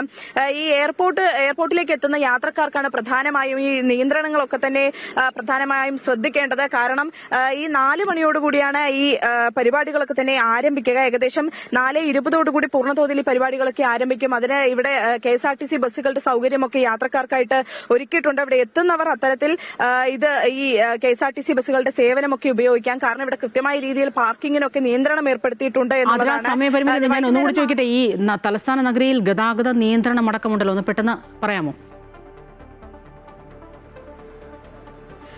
തീർച്ചയായും ഈ തലസ്ഥാന നഗരത്തെ ഏകദേശം 4 മണി മുതൽ 6:15 വരെ ഈ വിമാന സർവീസുകൾ നിർത്തിവെച്ചിട്ടുണ്ട്. അതുകൊണ്ട് തന്നെ ഈ യാത്രക്കാർ ഇവിടെ എത്തുന്നവർ കൃത്യമായ രീതിയിൽ അതനുസരിച്ച് ഈ വിമാന എയർലൈൻസുമായി ബന്ധപ്പെട്ട് അവയുടെ കാര്യങ്ങൾ കൃത്യമായിട്ട് മനസ്സിലാക്കണം എന്നുള്ളതാണ്. അതുപോലെ തന്നെ ഈ ഈഞ്ചക്കൽ റോഡുകൾ വഴിയുള്ള വാഹനങ്ങളൊക്കെ തന്നെ ആ സമയങ്ങളിൽ കൃത്യമായി വലിയതുറ വഴി എത്തിച്ചേരണം എന്നുള്ളതാണ്. ഈ എയർപോർട്ടിലേക്കുള്ള യാത്രക്കാർക്കാണ് പ്രധാനമായും ഈ നിയന്ത്രണങ്ങളൊക്കെ തന്നെ ബാധകമാകുക. മറ്റ് പാർക്കിങ്ങുമായി ബന്ധപ്പെട്ടുള്ള കാര്യങ്ങളൊക്കെ തന്നെ കൃത്യമായ രീതിയിൽ പാലിക്കണമെന്നും ഏതായാലും പോലീസൊക്കെ തന്നെ അറിയിച്ചിട്ടുണ്ട്. ഏതായാലും തലസ്ഥാന നഗരിയിൽ വലിയ രീതിയിലുള്ള സുരക്ഷയാണ് ഒരുക്കിയിരിക്കുന്നത്. ഗതാഗത നിയന്ത്രണം ഉൾപ്പെടെ വൈകുന്നേരം ഉച്ചയ്ക്ക് 12 മണിയോട് ഈ ഗതാഗത നിയന്ത്രണങ്ങളൊക്കെ തന്നെ ഏർപ്പെടുത്തിയതൊക്കെ തന്നെ വൈകുന്നേരം ഒരു 12 മണി മുതലായിരിക്കും ആരംഭിക്കുക. 4 മണിയോടുകൂടി കൃത്യമായ രീതിയിൽ അത് പൂർണ്ണതോതിൽ ഒരു നിയന്ത്രണം ഇവിടെ ഏതായാലും ഉണ്ടാകും. പൊതുജനങ്ങളൊക്കെ ആ കാര്യങ്ങളൊക്കെ തലസ്ഥാന നഗരികൾക്ക്, തലസ്ഥാനവാസികൾക്ക് കാഴ്ചയ്ക്ക്, നയനാനന്ദകരമായ കാഴ്ചയ്ക്ക് വിരുന്നാകുന്ന പരിപാടികൾ തന്നെയാണ്. വൈകിട്ട് ശംഖുമുഖം കടപ്പുറത്താണ് നാവികസേനാ ദിനാഘോഷം. ഓപ്പറേഷൻ ട്രൈഡന്റ് 1971 ഇന്ത്യ പാകിസ്ഥാന്റെ മിസൈൽ ബോട്ടുകൾ ഉപയോഗിച്ച് അവരുടെ കറാച്ചി തുറമുഖത്തെ തകർത്തതിൻ്റെയൊക്കെ ഒരു സ്മരണാർത്ഥം, ആ സന്തോഷാർത്ഥമൊക്കെ നാവികസേനാ ദിനമായി ഡിസംബർ 4 ഇന്ന് ആചരിക്കുന്നു. നമ്മുടെ തലസ്ഥാന നഗരിയിലാണ് ഗതാഗത നിയന്ത്രണമടക്കം ഉണ്ട്. ഒരു ആക്സിഡന്റിന്റെ വാർത്തയും ഇന്നിപ്പോൾ രാവിലെ പുറത്തു വരുന്നുണ്ട്. കോട്ടയം നെല്ലാപ്പാറയിൽ വിദ്യാർത്ഥികളുമായി വിനോദയാത്രയ്ക്ക് പോയ ബസ് അപകടത്തിൽപ്പെട്ടു. പാലാ തൊടുപുഴ റൂട്ടിൽ നെല്ലാപ്പാറയിൽ രാത്രി 12:30 അപകടം. Thiruvananthapuram Thonnakkal government higher secondary സ്കൂളിലെ വിദ്യാർത്ഥികൾ സഞ്ചരിച്ച ബസ്സാണ് അപകടത്തിൽപ്പെട്ടത്. സ്കൂളിൽ നിന്നും 3 ബസ്സുകളിലായിട്ടാണ് വിദ്യാർത്ഥികൾ വിനോദയാത്രയ്ക്ക് പോയത്. ഇതിൽ ഒരു ബസ്സാണ് അപകടത്തിൽപ്പെട്ടത്. പരിക്കേറ്റ വിദ്യാർത്ഥികളെ പാലയിലെ സ്വകാര്യ ആശുപത്രികളിലേക്ക് മാറ്റിയിട്ടുണ്ട്. ആകെ 43 പേരാണ് ഈ അപകടത്തിൽപ്പെട്ട ബസ്സിലുണ്ടായിരുന്നത്. നെല്ലാപ്പാറയിലെ വലിയ വളവിൽ ബസ് നിയന്ത്രണം വിട്ട് മറിയുകയായിരുന്നു. 33 പേർക്ക് പരിക്കുണ്ട്. പക്ഷേ ആരുടെയും പരിക്ക് ഗുരുതരമല്ല എന്നാണ് ലഭിക്കുന്ന പ്രാഥമിക വിവരങ്ങൾ. വിദ്യാർത്ഥി സംഘം കൊടൈക്കനാൽ സന്ദർശിച്ച് മടങ്ങി വരുമ്പോഴായിരുന്നു അപകടമുണ്ടായത്. SIR-ൽ കേന്ദ്ര സർക്കാർ ചർച്ചയ്ക്കൊക്കെ മടങ്ങിയെങ്കിലും പാർലമെന്റിന്റെ ശൈത്യകാല സമ്മേളനത്തിൽ വിവിധ വിഷയങ്ങളിൽ പ്രതിഷേധം ശക്തമാക്കാൻ തന്നെയാണ് പ്രതിപക്ഷത്തിന്റെ തീരുമാനം. ലേബർ കോഡുകൾക്കെതിരെ അടക്കം പ്രതിപക്ഷ പാർട്ടികൾ പാർലമെന്റ് വളപ്പിൽ പ്രതിഷേധിക്കും. സഭയിൽ സ്വീകരിക്കേണ്ട തുടർ നടപടികൾ പ്രതിപക്ഷ പാർട്ടികൾ ഇന്നിപ്പോൾ രാവിലെ യോഗം ചേരും. പ്രതിപക്ഷ പ്രതിഷേധത്തെ തുടർന്ന് തീവ്ര വോട്ടർ പട്ടിക പരിഷ്കരണത്തിൽ ഈ മാസം 9-ന് 10 മണിക്കൂർ ചർച്ച നടത്താമെന്ന് കേന്ദ്ര സർക്കാർ സമ്മതിച്ചിട്ടുണ്ട്. അതേസമയം നിർബന്ധമല്ല എന്ന് പറയുമ്പോഴും സഞ്ചാർ സാഥി ആപ്പ് നടപ്പിലാക്കാനുള്ള കേന്ദ്ര നിർദ്ദേശത്തിനെതിരെ ശക്തമായ പ്രതിഷേധം ഉയർത്താനാണ് പ്രതിപക്ഷത്തിന്റെ നീക്കം.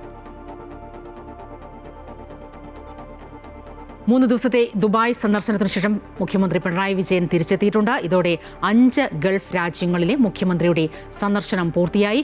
ഗൾഫ് രാജ്യങ്ങളിൽ സർക്കാരിന്റെ ഭരണ നേട്ടമാണ് മുഖ്യമന്ത്രി സന്ദർശനത്തിൽ പ്രധാനമായും വിശദീകരിച്ചത്. ഇന്ത്യൻ കൗൺസിൽ ജനറൽ, ബിസിനസ് പ്രമുഖർ, ദുബായിലെ ഭരണകർത്താക്കൾ തുടങ്ങിയവരുമായി കൂടിക്കാഴ്ച നടത്തിയതിനു ശേഷമാണ് മുഖ്യമന്ത്രിയുടെ മടക്കം. ഞായറാഴ്ചയാണ് മുഖ്യമന്ത്രി പിണറായി വിജയൻ ദുബായിലേക്ക് പോയത്.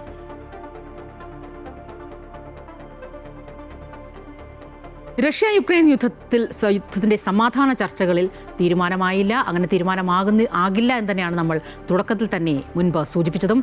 അമേരിക്കൻ ഉന്നതതല സംഘം മോസ്കോയിൽ റഷ്യൻ പ്രസിഡന്റ് വ്ളാഡിമിർ പുടിനുമായി നടത്തിയ ചർച്ച കാര്യമായ തീരുമാനങ്ങളൊന്നുമാകാതെ പിരിഞ്ഞു.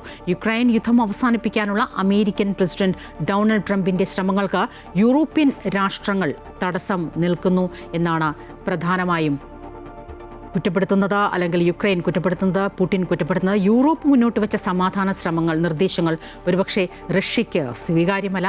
സമാധാനം ഇനിയും ഒരുപാട് അകലെയാണെന്നാണ് സെലൻസ്കിയുടെ യൂറോപ്യൻ സന്ദർശനത്തെ വിമർശിച്ച് പുടിൻ പറഞ്ഞത്. അതേസമയം യുക്രൈൻ യുദ്ധവുമായി ബന്ധപ്പെട്ട് അമേരിക്കയുമായുള്ള ചർച്ച ഫലപ്രദമെന്ന് റഷ്യ പറയുന്നുണ്ട്. അമേരിക്കയുടെ ചില നിർദ്ദേശങ്ങൾ സ്വീകാര്യമാണെന്നും പുടിൻ പറഞ്ഞു. യുക്രൈൻ്റെ ഭൂമി വിട്ടുകൊടുക്കുന്നതുമായി ബന്ധപ്പെട്ട കാര്യത്തിൽ വിട്ടുവീഴ്ചയ്ക്ക് യോഗത്തിൽ ധാരണയായില്ല. അതിനിടെ റഷ്യൻ പ്രസിഡന്റ് വ്ളാഡിമിർ പുടിൻ നാളെ ഇന്ത്യയിലെത്തുകയാണ്. നാളെ വൈകിട്ടോടുകൂടി പുടിൻ ഡൽഹിയിലെത്തും. പുടിന്റെ സന്ദർശന വേളയിൽ ആയുധ കരാറുകൾ ഉണ്ടാകില്ല എന്നാണ് സർക്കാർ വൃത്തങ്ങൾ വ്യക്തമാക്കുന്നത്. വാർഷിക ഉച്ചകോടിയിൽ കരാറുകളിൽ ഒപ്പിടാറില്ലെന്ന് സർക്കാർ അറിയിക്കുന്നുണ്ട്. സുഖോയ് 57, S-400 എന്നിവയിൽ ചർച്ച നടക്കുമെന്ന് റഷ്യ നേരത്തെ വ്യക്തമാക്കിയിരുന്നു. റഷ്യയിൽ നിന്ന് എണ്ണ ഇറക്കുമതി തീരുമാനിക്കുന്ന കമ്പനികളാണെന്നിരിക്കെ ഇക്കാര്യത്തിൽ കൂടുതൽ ചർച്ചയുണ്ടാകില്ല എന്നാണ് സർക്കാർ വൃത്തങ്ങൾ സൂചിപ്പിക്കുന്നത്.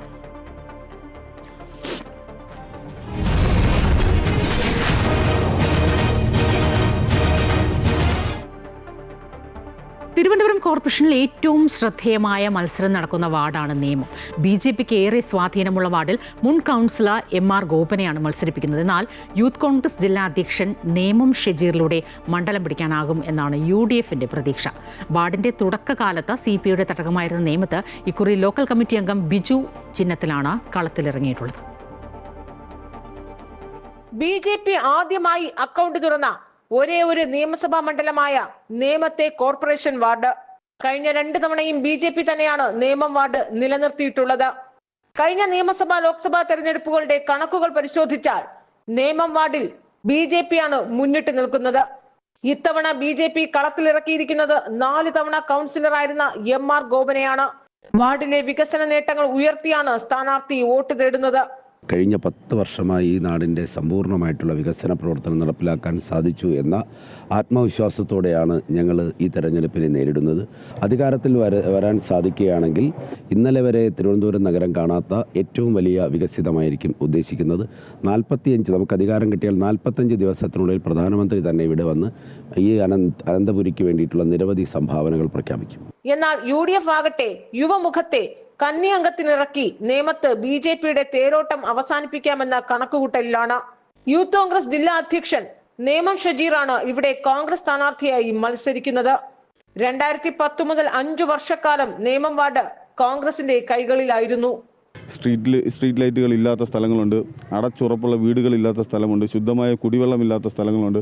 നിരവധി റോഡുകളിൽ ഇപ്പോഴും വെള്ളം കാരണം നടന്നു പോകാൻ കഴിയാത്ത വഴികൾ, നമുക്കറിയാം, വീട്ടിലേക്ക് ചെല്ലാനുള്ള വഴികൾ പോലും ഇല്ലാത്ത നിരവധി വീടുകളാണ്. ഒരു മാലിന്യമുക്ത വാർഡാക്കി മാറ്റുക എന്നുള്ളത് എൻ്റെ ഒരു സ്വപ്നവും ആഗ്രഹവുമാണ്. അതേസമയം LDFനെ സംബന്ധിച്ച് മന്ത്രി GR അനിലിന്റെ തട്ടകമായിരുന്നു ഒരു കാലത്ത് നേമം വാർഡ്. രൂപീകരിച്ച 2000 മുതൽ 2010 വരെ തുടർച്ചയായി 2 തവണ GR അനിൽ കൗൺസിലറായി വിജയിച്ച ഇടം. ഇക്കുറി CPI ലോക്കൽ കമ്മിറ്റി അംഗം ബിജു ചിഹ്നത്തിലാണ് പാർട്ടിയുടെ പഴയ പ്രതാപം വീണ്ടെടുക്കാൻ ശ്രമിക്കുന്നത്. GR അനിൽ നടപ്പിലാക്കിയതല്ലാതെ മറ്റൊരു വികസന പ്രവർത്തനങ്ങളും കഴിഞ്ഞ 15 വർഷങ്ങളായി ഇവിടെ നടപ്പിലാകുന്നില്ല എന്നുള്ളതാണ് എൻ്റെ ഒരു യാഥാർത്ഥ്യം. വികസന മുരടിപ്പാണ് കഴിഞ്ഞ 15 വർഷമായി. തുടർച്ചയായി 10 വർഷം BJP കൗൺസിലറാണ് ഇവിടെ ഭരണം. അപ്പോൾ അതിലൊരു മാറ്റം ഉണ്ടാവണം എന്ന് ഇവിടുത്തെ ജനങ്ങൾ ആഗ്രഹിക്കുന്നുണ്ട്. വാർഡ് നിലനിർത്താൻ BJPയും അട്ടിമറി വിജയത്തിനായി UDFും LDFും വാശിയോടെ മത്സരിക്കുമ്പോൾ നേമത്ത് ഇക്കുറി തെരഞ്ഞെടുപ്പ് ഫലം പ്രവചനാതീതമാണ്. അമൃത ന്യൂസ്, തിരുവനന്തപുരം. പൊടിയും പായലുമൊക്കെ പിടിച്ചുകിടന്ന നാട്ടിലെ മതിലുകളെല്ലാം തെരഞ്ഞെടുപ്പായതോടെ കളറായി, ഉഷാറായി. ഈ AI കാലത്ത് ഡിജിറ്റൽ പോസ്റ്ററുകളും പെയിൻറ്റിങ്ങും ഒക്കെ ഉണ്ടെങ്കിലും ചിഹ്നവും വോട്ടറുടെ ഹൃദയത്തിൽ പതിയാൻ, വോട്ടറുടെ മുഖവുമൊക്കെ ഹൃദയത്തിൽ പതിയാൻ ഒരുപക്ഷെ ഇപ്പോഴും ചുമരെഴുത്തുകൾ വേണമെന്നതാണ് സത്യം. തിരഞ്ഞെടുപ്പെടുത്തതോടെ വെള്ളച്ചായത്തിൽ കുളിച്ചൊരുങ്ങുകയാണ് പൊടിയും പായലും പിടിച്ചുകിടന്ന നാട്ടിലെ മതിലുകളെല്ലാം. AI സാങ്കേതികവിദ്യ അടക്കം പരസ്യരംഗത്ത് വിപ്ലവം സൃഷ്ടിക്കുമ്പോഴും ചിഹ്നവും പേരും സ്ഥാനാർത്ഥിയുടെ മനസ്സിൽ പതിയാൻ ചുമരെഴുത്തുകൾ വേണമെന്നതാണ് കീഴ്വഴക്കം. പോസ്റ്ററുകളെക്കാൾ ആകർഷകമായതിനാലാണ് രാഷ്ട്രീയ പാർട്ടികളും സ്ഥാനാർത്ഥികളും ഇപ്പോഴും ചുമരെഴുത്തിന് പ്രാധാന്യം നൽകുന്നത്. നീലത്തിൽ മുക്കിയ നൂലുകൊണ്ട് ബോർഡർ വരയ്ക്കും, അതിനുള്ളിലാണ് എഴുത്ത്. ചില വിദഗ്ധർ ബോർഡർ ഇല്ലാതെ തന്നെ നേരിട്ട് മനസ്സിൽ പതിഞ്ഞ ചിഹ്നങ്ങൾ മതിലിൽ പതിക്കും. തിരഞ്ഞെടുപ്പ് കാലമെന്നാൽ കലാകാരന്മാർക്ക് തിരക്കേറിയ ദിവസങ്ങളാണ്. ചുമരുകളും കാര്യങ്ങളൊക്കെ ഇപ്പോൾ കുറഞ്ഞുകൊണ്ടിരിക്കുകയാണ്. ചുമരുകളൊക്കെ ഇപ്പോൾ വലിയ വലിയ ചുമരുകളാണ്. പണ്ടൊക്കെ ഇലക്ഷന് ഇഷ്ടംപോലെ മതിലുകളൊക്കെ എഴുതിയിരുന്നു. ഇപ്പോൾ മതിലുകളും കുറവാണ്. ഇപ്പോൾ ഇലക്ഷൻ വരുമ്പോഴാണ് ഞങ്ങൾക്ക് ഇപ്പോൾ കുറച്ച് വർക്കുകൾ തന്നെ ഫ്ലക്സിൻ്റെ ഒക്കെ അതിപ്രസംഗത്താൽ എഴുത്തുകളൊക്കെ കുറഞ്ഞുകൊണ്ടിരിക്കുകയാണ്. തിരഞ്ഞെടുപ്പ് അടുക്കുമ്പോൾ പ്രാദേശിക നേതാക്കളുടെ രാഷ്ട്രീയ ചുമതല പ്രധാനമായും രണ്ടാണ്: വോട്ടർ പട്ടികയിൽ പേര് ചേർക്കലും ചുമരെഴുത്തിനായുള്ള മതിൽ ബുക്ക് ചെയ്യലും. ഇതിനായുള്ള നെട്ടോട്ടത്തിലാവും പലരും. സ്ഥാനാർത്ഥികളുടെ പ്രഖ്യാപനം എത്തിയതോടെ ചുവരിൽ ഇവരുടെ ചിത്രങ്ങളും പേരും തെളിഞ്ഞു. വീടുകൾക്ക് പെയിന്റ് അടിക്കാൻ ഉപയോഗിക്കുന്ന എമൽഷനാണ് ചുമരെഴുത്തിനും ഉപയോഗിക്കുന്നത്. അരികുകളിൽ ഫ്ലൂറസന്റ് പെയിന്റും ഉപയോഗിക്കുന്നതോടെ എഴുത്ത് രാത്രിയും തിളങ്ങും. മതിലിൽ ചേർത്ത് വെച്ച് പെയിന്റ് അടിച്ച ചിഹ്നം തെളിയുന്ന സ്റ്റെൻസിലുകൾ വിപണിയിലുണ്ടെങ്കിലും ചുമരെഴുത്തുകാർ അത് ഉപയോഗിക്കാറില്ല. ഇപ്പോൾ പണ്ടൊക്കെ എൻ്റെ കുഞ്ഞുകാലങ്ങളിലൊക്കെ ചുമരെഴുത്തായിരുന്നു ഏറ്റവും പ്രധാനമായ പ്രചരണ രീതി. അപ്പോൾ അത് മാറി ഫ്ലെക്സിൻ്റെ അതിപ്രസരണം, അതുപോലെ തന്നെ സോഷ്യൽ മീഡിയയുടെ അതിപ്രസരണം കാരണം ഈ ചുമരെഴുത്തൊക്കെ പൂർണ്ണമായിട്ടും ഈ മതിലുകളാണെങ്കിൽ പൊതുവെ ഇല്ല. എല്ലാവരും അവരുടെ മതിലുകളൊക്കെ വളരെ സേഫ്റ്റിയാക്കി പെയിന്റൊക്കെ അടിച്ച് നല്ല കളർഫുള്ളാക്കിയിട്ടിരിക്കുക. അപ്പം ഞാൻ അപൂർവം കുറച്ച് മതിലുകളുള്ളൂ. അതാണ് ഇപ്പോൾ ഞങ്ങളിവിടെ എഴുതുന്നത്. ഫ്ലക്സ് വന്നതോടെ ചുമരെഴുത്തുകളുടെ കാലം കഴിഞ്ഞെന്നാണ് എല്ലാവരും കരുതിയത്. എന്നാൽ ചുമരെഴുതുന്നവർക്ക് ഇപ്പോഴും ജോലിയുണ്ട്. അവസരങ്ങൾ അല്പം കുറഞ്ഞെന്ന് മാത്രം. അമൃത ന്യൂസ്, തൃശൂർ.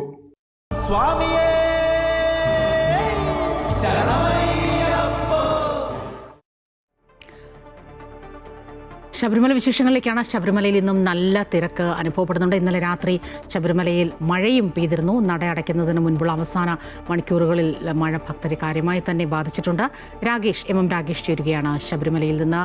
രാകേഷ്, സ്വാമി ശരണം. എന്താണ് ശബരിമലയിലെ വിശേഷങ്ങൾ? ഈ ഒരു ചുരുങ്ങിയ ദിവസങ്ങൾക്കുള്ളിൽ തന്നെ 14 ലക്ഷത്തിലേറെ ഭക്തർ നട ചവിട്ടി അയ്യപ്പ ദർശനം നടത്തിയെന്നാണ് മനസ്സിലാക്കുന്നത്. തീർച്ചയായും സ്വപ്ന, ഏകദേശം 14 ലക്ഷത്തിലധികം 15 ലക്ഷത്തോട് അടുക്കുകയാണ്. അത്രത്തോളം ഭക്തർ ഇതിനകം തന്നെ ശബരിമലയിൽ ദർശനം നടത്തിയിട്ടുണ്ട് എന്നുള്ളതാണ്. ഇന്നലെ രാത്രി 8 മണി മുതൽ രാത്രി 11 മണി വരെ നല്ല കനത്ത മഴയായിരുന്നു ശബരിമലയിൽ. ഈ മഴയുണ്ടായിരുന്നില്ലെങ്കിൽ ഇന്നലെ തന്നെ ഏകദേശം കഴിഞ്ഞ ദിവസത്തേതിന് സമാനമായ 96,000-ലധികം പേർ ദർശനം നടത്തിയിരുന്നു. ഇന്നലെ 79,000 പേർക്കാണ് ദർശനം നടത്താൻ സാധിച്ചിട്ടുള്ളത്. ഇന്നലെ ഈ മഴ ഉണ്ടായിരുന്നില്ലെങ്കിൽ കൂടുതൽ ഭക്തർക്ക് ദർശനം നടത്താൻ സാധിക്കുമായിരുന്നു. സുരക്ഷാ ഉദ്യോഗസ്ഥർക്കുൾപ്പെടെ മഴ വന്നതോടുകൂടി ഈ ഭക്തരെ നിയന്ത്രിക്കുന്നതിന് ചെറിയ തടസ്സങ്ങളും മറ്റും ഉണ്ടാകുന്ന സാഹചര്യമുണ്ടായി. അപകട സാഹചര്യങ്ങൾ മറ്റും ഒഴിവാക്കാൻ വേണ്ടി ഭക്തരോട് വളരെ സാവധാനം മാത്രം മുന്നോട്ട് നീങ്ങിയാൽ മതി എന്നാണ് ദേവസ്വം ബോർഡ് അധികൃതരും ഒപ്പം തന്നെ സുരക്ഷാ ഉദ്യോഗസ്ഥരും തന്നെ പറഞ്ഞിരുന്നത്.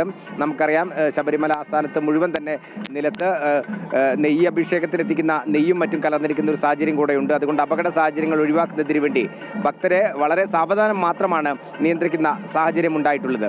ഇതിനകം തന്നെ 15 ദിവസം പിന്നിടുമ്പോൾ ശബരിമലയിലെ വരുമാനവും കൂടുന്നു എന്നുള്ളത് തന്നെയാണ് എക്സിക്യൂട്ടീവ് ഓഫീസർ ഉൾപ്പെടെ അറിയിച്ചിട്ടുള്ളത്. ഏതായാലും ഇന്ന് പുലർച്ചെ 3 മണി മുതൽ തന്നെ ഭക്തരുടെ പ്രവാഹമാണ് ശബരിമലയിലേക്ക്. ഭക്തർക്ക് ഏകദേശം എത്രത്തോളം ഭക്തർ എത്തുമെന്നുള്ളത് നമുക്ക് ഒരു 10 മണിയോടുകൂടി ഏകദേശം പറയാൻ വേണ്ടി സാധിക്കും. സ്വപ്ന, ശബരിമലയിൽ തിരക്ക് തന്നെയാണ്. ക്യൂ കോംപ്ലക്സ് കാണാൻ സാധിക്കുന്നുണ്ട്. എങ്കിൽ കൂടിയും സുഗമമായ അയ്യപ്പ ദർശനം സാധ്യമാകുന്നുണ്ട്. കൃത്യമായ നിയന്ത്രണങ്ങളോടുകൂടി തന്നെയാണ് ഭക്തരെ കടത്തിവിടുന്നത് എന്ന് തന്നെയാണ് മനസ്സിലാക്കാൻ സാധിക്കുന്നത്. നേരിയ മഴയുണ്ട്, ഭക്തരെ ചെറുതായി കുഴയ്ക്കുന്നുണ്ട്. എങ്കിലും ശബരിമലയിൽ സുഗമമായി ഇപ്പോൾ കാര്യങ്ങളൊക്കെ നീങ്ങുകയാണ്. ഈ കഠിനമായ യാത്രയെല്ലാം കഴിഞ്ഞ് അയ്യപ്പനെ കാണാൻ ശബരിമല സന്നിധാനത്തെത്തുന്നവർക്ക് ഒരുപാട് ആശ്വാസമാവുകയാണ് ഗവൺമെൻറ് ആയുർവേദ ആശുപത്രിയുടെ പ്രവർത്തനം. ഈ സന്നിധാനത്ത് ജോലി ചെയ്യുന്ന ജീവനക്കാർ മാത്രമല്ല, അവരും ഒപ്പം ഈ യാത്ര കഴിഞ്ഞെത്തുന്ന അയ്യപ്പന്മാരും 24 മണിക്കൂറും പ്രവർത്തിക്കുന്ന ആശുപത്രിയുടെ പ്രവർത്തനം നല്ലതുപോലെ പ്രയോജനപ്പെടുത്തുന്നുണ്ട്. കുത്തനെയുള്ള മലകയറ്റം കഴിഞ്ഞെത്തുന്ന അയ്യപ്പന്മാർക്ക് തിരിച്ചുള്ള യാത്ര അതിനേക്കാൾ ദുഷ്കരമാകും. ഇതിനിടെ കാലിനോ ശരീരത്തിനോ എന്തെങ്കിലും പരിക്ക് കൂടെ വരികയാണെങ്കിൽ തിരിച്ചുള്ള യാത്രയിൽ ശരിക്കും വലഞ്ഞുപോകും. അങ്ങനെയുള്ള അയ്യപ്പന്മാർക്കും ശബരിമലയിൽ ദിവസങ്ങളോളം ജോലി ചെയ്യുന്ന ജീവനക്കാർക്കുമെല്ലാം ഒരുപോലെ ഉപകാരപ്രദമാവുകയാണ് സന്നിധാനത്തെ ഗവൺമെന്റ് ആയുർവേദ ആശുപത്രിയുടെ പ്രവർത്തനം. ഉളുക്ക്, നീർക്കെട്ട്, ചതവ് പോലുള്ള പരിക്കുകൾക്കെല്ലാം യഥാവിധി ചികിത്സ നൽകാൻ പ്രാപ്തരായ 20ഓളം ജീവനക്കാരാണ് ഇവിടെയുള്ളത്. അത്യാവശ്യ ഘട്ടങ്ങളിൽ പഞ്ചകർമ്മ ഉൾപ്പെടെയുള്ള സൗകര്യങ്ങളും ആശുപത്രിയിൽ ഒരുക്കിയിട്ടുണ്ട്. സ്പോർട്സ് മെഡിസിനിൽ ഉൾപ്പെടെ വൈദഗ്ധ്യമുള്ള ഡോക്ടർമാരുടെ സേവനം ലഭ്യമാണെന്നതിനാൽ ഇത് അയ്യപ്പന്മാർക്കും ജീവനക്കാർക്കും ഉപകാരപ്രദമാവുകയാണ്. നമ്മൾ മലകയറി വരുന്ന അയ്യപ്പ ഭക്തന്മാർക്ക് പ്രധാനമായിട്ട് ഈ മല കയറി കഴിയുമ്പോൾ ഒരു മസിൽ ക്രാംസ് അതുപോലുള്ള ബുദ്ധിമുട്ടുള്ള പ്രശ്നങ്ങൾ വരും. അപ്പോൾ അവർ നമ്മളിവിടെ വരികയും നമ്മളിവിടെ എല്ലാവിധ ട്രീറ്റ്മെൻറ്റ് സൗകര്യങ്ങളും മെഡിസിനും അതുപോലെ തന്നെ തെറാപ്പി, പഞ്ചകർമ്മ തെറാപ്പി ഉള്ള തെറാപ്പി, അമർമ്മ തെറാപ്പി അതും പിന്നെ അതുപോലെ തന്നെ ഇപ്പോൾ മസിൽ ക്രാംസ് ഒക്കെ ആകുമ്പോൾ സ്പോർട്സ് ആയുർവേദ എന്നൊരു വിഭാഗത്തിൻ്റെ അതിൻ്റെ സേവനം, അതിൻ്റെ തെറാപ്പിസ്റ്റ് അങ്ങനെയുള്ള കാര്യങ്ങളും എല്ലാം നമ്മൾ പ്രൊവൈഡ് ചെയ്യുന്നുണ്ട്. അയ്യപ്പന്മാർക്കും ജീവനക്കാർക്കും നൽകാനുള്ള ആയുർവേദ മരുന്നുകളും ഇവിടെ ലഭ്യമാണ്. 24 മണിക്കൂറും സേവനം ലഭിക്കുമെന്നതിനാൽ വിവിധ വകുപ്പുകളിൽ ജോലി ചെയ്യുന്ന ജീവനക്കാർക്ക് ഇത് തെല്ലൊന്നുമല്ല ആശ്വാസമാകുന്നത്. ശ്വാസകോശ സംബന്ധമായ അസുഖമുള്ളവർക്ക് ആവി കൊള്ളുന്നതിനുള്ള സൗകര്യങ്ങളുമുണ്ട്. വിവിധ സംസ്ഥാനങ്ങളിൽ നിന്നുൾപ്പെടെ എത്തുന്ന അയ്യപ്പ ഭക്തർക്ക് ഈ സേവനം പ്രയോജനപ്പെടുത്താവുന്നതാണ്. അമൃത ന്യൂസ്, സന്നിധാനം. ദക്ഷിണേന്ത്യയിലെ ഏറ്റവും വലിയ ഭക്തജന സംഗമത്തിന് വേദിയൊരുക്കുന്ന ചക്കുളത്തുകാവിൽ പൊങ്കാലയ്ക്കുള്ള ഒരുക്കങ്ങളെല്ലാം പൂർത്തിയായി. നാളെയാണ് ലക്ഷങ്ങൾ പങ്കെടുക്കുന്ന ചക്കുളത്തുകാവ് പൊങ്കാല. കൈകളിൽ പൂജാദ്രവ്യങ്ങളും നാവിൽ ദേവീ സ്തുതികളുമൊക്കെയായി സ്ത്രീകൾ അണമുറിയാതെ എത്തുമ്പോൾ ചക്കുളത്തുകാവും പരിസരവും കാർത്തിക പൊങ്കാലയുടെ പുണ്യം നുകരുകയാണ്. ക്ഷേത്രത്തിന് സമീപമുള്ള പ്രധാന റോഡുകളിലെല്ലാം പൊങ്കാല അർപ്പിക്കുന്നതിനായി ഭക്തർ ഇടം പിടിച്ചു തുടങ്ങി. പൊങ്കാലയ്ക്ക് എത്തിച്ചേരുന്ന ഭക്തജനങ്ങളെ വരവേൽക്കുന്നതിനും പൊങ്കാലയുടെ സുഗമമായ നടത്തിപ്പിനും വിപുലമായ ക്രമീകരണങ്ങളാണ് ക്ഷേത്രം ട്രസ്റ്റിന്റെ നേതൃത്വത്തിൽ ഏർപ്പെടുത്തിയിരിക്കുന്നത്. പ്ലാസ്റ്റിക് പൂർണ്ണമായി നിരോധിച്ചും ഹരിതചട്ടങ്ങൾ പാലിച്ചുമാണ് പൊങ്കാലയുടെ ക്രമീകരണങ്ങൾ. ക്ഷേത്രത്തിൽ പ്രത്യേകം ക്യൂ കോംപ്ലക്സുകൾ, ദർശനത്തിനുള്ള ക്രമീകരണങ്ങൾ, സൗജന്യ ഭക്ഷണ വിതരണം, ചികിത്സ, ആംബുലൻസ് സൗകര്യം തുടങ്ങിയവയും സജ്ജമാക്കിയിട്ടുണ്ട്. ആ പൊങ്കാലയ്ക്ക് വേണ്ടുന്നതായ പ്രാഥമികമായ സൗകര്യങ്ങളും അതുപോലെ തന്നെ ആരോഗ്യപരമായ കാര്യങ്ങൾക്കും പൊങ്കാലയുടെ നടത്തിപ്പിന് ആവശ്യമായ കുടിവെള്ളത്തിനും അതുപോലെ തന്നെ റോഡ് സൗകര്യങ്ങളും ട്രാൻസ്പോർട്ട് സൗകര്യങ്ങളും തുടങ്ങി സർക്കാരും അർദ്ധ സർക്കാരും മറ്റു സന്നദ്ധ സേനകളും എല്ലാവരും ചേർന്ന് അതിൻ്റെ വിവിധ പ്രവർത്തനങ്ങളുടെ ഏതാണ്ട് പൂർത്തീകരണമായി കഴിഞ്ഞിരിക്കുകയാണ്. പുണ്യം പെയ്യുന്ന കാർത്തിക നാളിൽ അമ്മയുടെ അനുഗ്രഹം തേടി ധന്യരാകാൻ കേരളത്തിൽ നിന്ന് മാത്രമല്ല തമിഴ്നാട്, കർണാടക, ആന്ധ്ര തുടങ്ങിയ മറുനാടുകളിൽ നിന്നും ഒട്ടനവധി ഭക്തരെത്തുന്നു. പുലർച്ചെ 4-ന് നിർമാല്യ ദർശനവും അഷ്ടദ്രവ്യ മഹാഗണപതി ഹോമവും 9-ന് വിളിച്ചുചൊല്ലി പ്രാർത്ഥനയും തുടർന്ന് ക്ഷേത്ര ശ്രീകോവിലിലെ കെടാവിളക്കിൽ നിന്നും ട്രസ്റ്റ് പ്രസിഡന്റും മുഖ്യ കാര്യദർശിയുമായ രാധാകൃഷ്ണൻ നമ്പൂതിരി പകരുന്ന തിരിയിൽ പണ്ടാര പൊങ്കാല അടുപ്പിലേക്ക് അഗ്നി പ്രോജ്വലിപ്പിച്ചുകൊണ്ട് പൊങ്കാലയ്ക്ക് തുടക്കം കുറിക്കും. ക്ഷേത്ര കാര്യദർശി മണിക്കുട്ടൻ നമ്പൂതിരിയുടെ അധ്യക്ഷതയിൽ നടക്കുന്ന സംഗമത്തിൽ കേന്ദ്രമന്ത്രി ജോർജ് കുര്യൻ പൊങ്കാലയുടെ ഉദ്ഘാടനം നിർവഹിക്കും. തമിഴ്നാട് മുൻ മുഖ്യമന്ത്രി ഒ പനീർശെൽവം ഭദ്രദീപ പ്രകാശനം നടത്തും. ക്ഷേത്ര മേൽശാന്തി അശോകൻ നമ്പൂതിരിയുടെ കാർമ്മിക നേതൃത്വത്തിൽ ട്രസ്റ്റിമാരായ രഞ്ജിത്ത് ബി നമ്പൂതിരി, ദുർഗാദത്തൻ നമ്പൂതിരി എന്നിവരുടെ ആഭിമുഖ്യത്തിൽ പൊങ്കാല സമർപ്പണ ചടങ്ങുകൾ നടക്കും. അമൃത ന്യൂസ്, ആലപ്പുഴ. ഭക്തലക്ഷങ്ങളെ പ്രതീക്ഷിക്കുന്നുണ്ട്. അതുകൊണ്ട് തന്നെ ഇവരുടെ എല്ലാം ഈ പ്രാഥമിക ആവശ്യങ്ങളടക്കം കൃത്യമായി നിർവഹിക്കുന്നതിനുള്ള സൗകര്യങ്ങൾ എല്ലാം ഈ സ്ഥിരം സംവിധാനങ്ങൾ മാത്രമല്ല അതിന് പുറമെ താൽക്കാലിക ശൗചാലയങ്ങളൊപ്പം പോലീസ്, KSRTC, ആരോഗ്യ, തദ്ദേശ സ്വയംഭരണ സ്ഥാപനങ്ങൾ, ഫയർഫോഴ്സ്, KSEB, ജല അതോറിറ്റി, എക്സൈസ്, ജലഗതാഗതം, അങ്ങനെ എല്ലാ റവന്യൂ വകുപ്പുകളടക്കം അങ്ങനെ എല്ലാ വിഭാഗങ്ങളുടെയും സേവനം. ഒപ്പം ഈ ആലപ്പുഴ, പത്തനംതിട്ട ജില്ലാ കളക്ടർമാരുടെ നേതൃത്വത്തിലാണ് ഇതെല്ലാം സജ്ജീകരിച്ചിട്ടുള്ളത്. പാർക്കിങ്ങിന് പ്രത്യേക സൗകര്യം. ഈ പ്ലാസ്റ്റിക് പൂർണ്ണമായും നിരോധിച്ചുകൊണ്ട് ചട്ടങ്ങൾ പാലിച്ചുകൊണ്ടാണ് ഈ ക്രമീകരണങ്ങളെല്ലാം നടത്തിയിരിക്കുന്നത്. ഇത്തവണ കൂടുതൽ ഭക്തജനങ്ങൾ ക്ഷേത്രത്തിലേക്ക് എത്തുമെന്നാണ് പ്രതീക്ഷിക്കുന്നതെന്ന് ക്ഷേത്ര കാര്യദർശി മണിക്കുട്ടൻ നമ്പൂതിരി അമൃത വാർത്തകളോട് പറഞ്ഞു. നടക്കാനിരിക്കുന്ന ലക്ഷക്കണക്കിന് ഭക്തജനങ്ങൾ പങ്കെടുക്കുന്ന ചക്കുളത്തുകാവിലെ പൊങ്കാല മഹോത്സവത്തിന് ഏതാണ്ട് ഒരുക്കങ്ങൾ പൂർത്തിയായിരിക്കുകയാണ്. വിവിധ സാംസ്കാരിക സന്നദ്ധ സംഘടനകളുടെയും അതുപോലെ തന്നെ വിവിധ സർക്കാർ ഡിപ്പാർട്ട്മെൻറ്റുകളുടെയും അതുപോലെ തന്നെ മറ്റ് മതസംഘടനകളുടെയും ഒക്കെ ആഭിമുഖ്യത്തിൽ വളരെ വിപുലമായ രീതിയിലാണ് നമ്മുടെ ഈ വർഷത്തെ പൊങ്കാല ആഘോഷിക്കുന്നത്.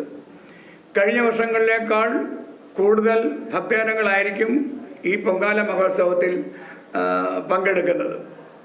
ഏതാണ്ട് 72-73 കിലോമീറ്ററോളം ദൂരത്തിലും വ്യാപ്തിയിലും നിൽക്കുന്നതാണ് നമ്മുടെ പൊങ്കാല മഹോത്സവം. ലക്ഷക്കണക്കിന് അമ്മമാര് നാടിൻ്റെ നാനാഭാഗങ്ങളിൽ നിന്നും ഇവിടെ എത്തി പൊങ്കാലയിടുകയും അതുപോലെ തന്നെ അമ്മയുടെ അനുഗ്രഹം വാങ്ങി അവർ തിരിച്ചു മടങ്ങുകയും ചെയ്യുന്നു. എന്നാൽ കേരളത്തിനകത്ത് നിന്ന് മാത്രമല്ല തമിഴ്നാട്, കർണാടകം, ആന്ധ്ര അതുപോലെ തന്നെ മറ്റ് ഇന്ത്യയെ മുഴുവൻ മറ്റ് ഉത്തർപ്രദേശ് പോലുള്ള മറ്റ് സംസ്ഥാനങ്ങളിൽ നിന്നും അതുപോലെ തന്നെ വിദേശത്തു നിന്നും വിദേശികളടക്കം ഈ പൊങ്കാല മഹോത്സവത്തിൽ പങ്കെടുക്കാറുണ്ട്. ശബരിമല സ്വർണ്ണ കവർച്ച കേസിൽ ഹൈക്കോടതിക്ക് മുന്നിൽ നിന്ന് അന്വേഷണ പുരോഗതി റിപ്പോർട്ട് സമർപ്പിക്കും. നിലവിലെ സാഹചര്യം SIT വിശദീകരിക്കും. വിവരങ്ങളുമായി അഡ്വക്കേറ്റ് രാജേഷ് ചേരുകയാണ്. രാജേഷ്, മൂന്നാമത്തെ റിപ്പോർട്ടാണ് ഇപ്പോൾ SIT കോടതിയിൽ സമർപ്പിക്കാനായി ഒരുങ്ങുന്നത്. ഈ പറഞ്ഞതുപോലെ സമയപരിധി അവസാനിച്ചു. പക്ഷേ ഇപ്പോഴും അന്വേഷണം പത്മകുമാറിൽ എത്തി നിന്ന് അവിടെ വട്ടം കറങ്ങുകയാണ്. കൂടുതൽ സമയം ഒരുപക്ഷെ SIT ആവശ്യപ്പെട്ടേക്കുമെന്നല്ലേ മനസ്സിലാക്കേണ്ടത്? സ്വപ്ന, ഈ മൂന്നാമത്തെ റിപ്പോർട്ട് ഫയൽ ചെയ്യുന്നു എന്ന് പറയുമ്പോൾ അതിൽ ഇനി വരാൻ പോകുന്ന വലിയ എന്തെങ്കിലുമൊക്കെ നടപടികൾ പ്രതീക്ഷിക്കുന്നുണ്ട് ഞാൻ. അതായത് ഈ മൂന്നാമത്തെ റിപ്പോർട്ടിൽ പത്മകുമാറിൽ നിന്ന് ലഭിച്ച മൊഴിയും ഇവർ ഇതുവരെ അന്വേഷിച്ച് SIT കണ്ടെത്തിയ കാര്യങ്ങളും എന്തായാലും ഉണ്ടാവും. അതെന്താണ് എന്ന് പറയാൻ നമുക്ക് നിർവാഹമില്ല. സ്റ്റീൽ വെച്ച കവറിലും അല്ലെങ്കിൽ തന്നെ ഇപ്പോൾ ചേംബറിൽ വെച്ചൊക്കെയാണ് അന്വേഷണ ഉദ്യോഗസ്ഥരുമായിട്ട് പ്രത്യേക അന്വേഷണ സംഘവുമായിട്ട് ജഡ്ജിമാർ ആശയവിനിമയം നടത്തുന്നത്. അതുകൊണ്ട് തന്നെ ഈ കേസിന്റെ നാൾവഴികൾ നോക്കുമ്പോൾ നമുക്കൊരു കാര്യം വ്യക്തമാണ്. ഹൈക്കോടതി കൃത്യമായ നിർദ്ദേശങ്ങൾ നൽകുന്നുണ്ട് പ്രത്യേക അന്വേഷണ സംഘത്തിന്. അതനുസരിച്ചാണ് അന്വേഷണ സംഘം പ്രവർത്തിക്കുന്നത്. ഓരോ കാര്യങ്ങളും വളരെ ചിട്ടയോടുകൂടി അന്വേഷിച്ച് ഈ അന്വേഷണ റിപ്പോർട്ട് ഹൈക്കോടതിയിൽ സമർപ്പിച്ച് ആ റിപ്പോർട്ട് പഠിച്ച ശേഷം കോടതിയാണ് പ്രത്യേക അന്വേഷണ സംഘത്തിന് നിർദ്ദേശങ്ങൾ നൽകുന്നത്. അതനുസരിച്ചുള്ള അറസ്റ്റുകളും ചോദ്യം ചെയ്യലുകൾക്കാണ് SIT നടത്തുന്നതെന്നാണ് നമുക്ക് ഊഹിക്കാൻ പറ്റുന്നത്. അതുകൊണ്ട് തന്നെ ഈ മൂന്നാമത്തെ റിപ്പോർട്ടിൽ പുറത്തു വന്നിട്ടുള്ള അല്ലെങ്കിൽ പ്രത്യേക അന്വേഷണ സംഘത്തിന് ലഭിച്ചിട്ടുള്ള തെളിവുകളും വലിയ വിവരങ്ങളും, ഈ വിവരങ്ങളുടെ അടിസ്ഥാനത്തിൽ ഇനി അങ്ങോട്ട് അന്വേഷണം കൂടുതൽ പേരിലേക്ക് വ്യാപിക്കാൻ സാധ്യതയുണ്ട്. ഹൈക്കോടതി ഒരു സമയപരിധി നൽകിയിരുന്നെങ്കിലും ഹൈക്കോടതി തന്നെ നിർദ്ദേശിക്കുന്നതനുസരിച്ച് അന്വേഷണം മുന്നോട്ട് പോകുന്നതിനാൽ ഈ സമയപരിധി ഒരു വലിയ കാര്യമായി കരുതേണ്ടതില്ല. എല്ലാ വശങ്ങളും അന്വേഷിച്ച് ഇതിൽ യഥാർത്ഥ കുറ്റവാളികളെ പുറത്തു കൊണ്ടുവന്ന് ജയിലിൽ അടയ്ക്കും എന്ന് തന്നെ ഉറച്ച നിശ്ചയദാർഢ്യത്തോടുകൂടിയാണ് ഹൈക്കോടതിയുടെ നേരിട്ടുള്ള മേൽനോട്ടത്തിൽ. ഒരുപക്ഷെ ഇത് ചരിത്രത്തിൽ ആദ്യമായിരിക്കും ഒരു കേസിൽ ഹൈക്കോടതി ഇത്ര ശക്തമായി ഇടപെട്ട് കൃത്യമായ നിർദ്ദേശം നൽകി അന്വേഷണ സംഘത്തിന്റെ ഓരോ അന്വേഷണ പുരോഗതി റിപ്പോർട്ടും പരിശോധിച്ച് കോടതി നേരിട്ട് ഒരു അന്വേഷണം നടത്തുന്ന പ്രതീതിയിൽ ഒരു കാര്യം കേരളത്തിൽ ഉണ്ടാവുന്നത്. അത് പ്രധാനമായും അത് ശബരിമല അയ്യപ്പന്റെ ഒരു കേസായതുകൊണ്ട് തന്നെയാണ്. ഒരു സാധാരണ നമ്മളൊരു വിഗ്രഹത്തെ ഒരു പ്യുവർ സോൾ, ഒരു കുട്ടിയായിട്ടാണ് അല്ലെങ്കിൽ ഒരു പ്രത്യേക എൻറ്റിറ്റി ആയിട്ടാണ് കരുതപ്പെടുന്നത്. അങ്ങനെ ഒരു വലിയ പ്രസ്ഥാനത്തിൽ അല്ലെങ്കിൽ വലിയൊരു സംവിധാനത്തിന്റെ സ്വർണ്ണപ്പാളികൾ വരെ അല്ലെങ്കിൽ അവിടുത്തെ വാതിൽ വരെ മറിച്ചു വിറ്റു എന്നുള്ള ഒരു വളരെ ദയനീയമായ, അല്ലെങ്കിൽ ഭക്തർക്കൊക്കെ അത് കേൾക്കുമ്പോൾ തന്നെ വളരെ സങ്കടം തോന്നുന്ന ഒരു കാര്യമാണ് ഇവിടെ ഉണ്ടായിട്ടുള്ളത്. രാഷ്ട്രീയ നേതൃത്വത്തിന്റെ കൃത്യമായ ഇടപെടലുകൾ ഇതിനകത്ത് ഉണ്ടായിട്ടുണ്ടെന്നുള്ളത് സാധാരണ ജനങ്ങൾക്ക് തന്നെ ഊഹിക്കാവുന്നതേ ഉള്ളൂ. അല്ലാതെ ഒരിക്കലും ഒരു പോറ്റി വിചാരിച്ചാൽ ഇത്രയും വലിയ കാര്യങ്ങളൊന്നും അവിടെ ചെയ്യാനാവില്ല. ആസൂത്രിതമായ സംഘടിതമായ ഗൂഢാലോചനയും അതനുസരിച്ചുള്ള ആസൂത്രണവും ഒരു മോഷണത്തിന്, സാധാരണ നമ്മളൊരു ബാങ്ക് കവർച്ച ചെയ്യുന്നു അല്ലെങ്കിൽ ഇത് ജ്വല്ലറി കവർച്ച എന്നൊക്കെ പറയുമ്പോൾ തീർച്ചയായും അഡ്വക്കേറ്റ് രാജേഷ്, അത് തന്നെയാണ് ഈ പറഞ്ഞതുപോലെ കൃത്യമായി ഹൈക്കോടതിയുടെ മേൽനോട്ടത്തിൽ നടക്കുന്നത് കൊണ്ട് മറ്റ് യാതൊരു ഇടപെടലുകളും ഉണ്ടാകില്ല എന്ന് തന്നെയാണ് ഭക്തരായവർക്ക് ഏറ്റവും വലിയ ആശ്വാസമായി മാറുന്നത്. ഒരുപക്ഷേ ഹൈക്കോടതിയുടെ കൃത്യമായ നിർദ്ദേശങ്ങൾ, ഗൂഢാലോചന അടക്കം അന്വേഷിക്കണമെന്ന് ഹൈക്കോടതി എടുത്തു പറഞ്ഞാണ്. പക്ഷേ അവസാനം ഈ റിപ്പോർട്ട് പരിഗണിച്ചപ്പോൾ ഹൈക്കോടതി ഇട്ട ഒരു ഹിന്റുണ്ട്. ഈ സാധനങ്ങളെല്ലാം കടലിനപ്പുറത്തേക്ക് പോയിട്ടുണ്ടോ എന്നത്. അതിലടക്കമുള്ള കാര്യങ്ങളിലാണ് ഒരുപക്ഷെ ഇനിയും കൂടുതൽ അന്വേഷണം വേണ്ടി വരുന്നത്. പ്രധാനമായും ഇത് കണ്ടെത്തണം എന്ന് ഹൈക്കോടതി ആദ്യം തന്നെ നിർദ്ദേശം നൽകിയിട്ടുണ്ട്. ഈ എവിടെയാണ് ഈ സാധനങ്ങൾ പോയിട്ടുള്ളത്, ഈ വാതിൽ തന്നെ മറച്ചു വെച്ചിട്ടുണ്ടാവും, ഈ സ്വർണ്ണപ്പാളികൾ ഉരുക്കി അതിന്റെ ബാക്കി സ്വർണം, ഇതെല്ലാം ഓരോ ഘട്ടത്തിലും ഓരോ ഇതിലും കോടതി ഇങ്ങനെ മുന്നോട്ട് പ്രത്യേക അന്വേഷണത്തെ നയിച്ചുകൊണ്ടിരിക്കുകയാണ്.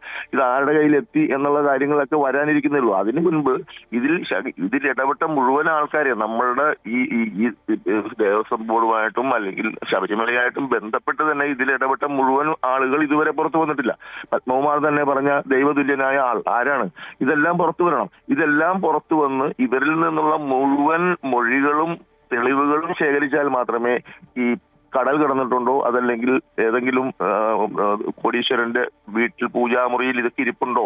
കാരണം ഇവരുടെ വിശ്വാസത്തിന്റെ ഒരു പോക്ക് നോക്കിയാൽ ഇതിന്റെ ഒരു അംശം വീട്ടിൽ കൊണ്ടുവച്ചാൽ ഐശ്വര്യമുണ്ടെന്ന് ചിന്തിക്കുന്ന അല്ലെങ്കിൽ അങ്ങനെ പ്രാർത്ഥിക്കുന്ന ആളുകളിലാണ്. അതുകൊണ്ടാണല്ലോ ജയറാമിന്റെ വീട്ടിലേക്ക് കൊണ്ടുപോയിട്ട് നാട്ടുകാരെ മുഴുവനും വിളിച്ച് പൂജയൊക്കെ നടത്തുകയൊക്കെ ചെയ്തത്.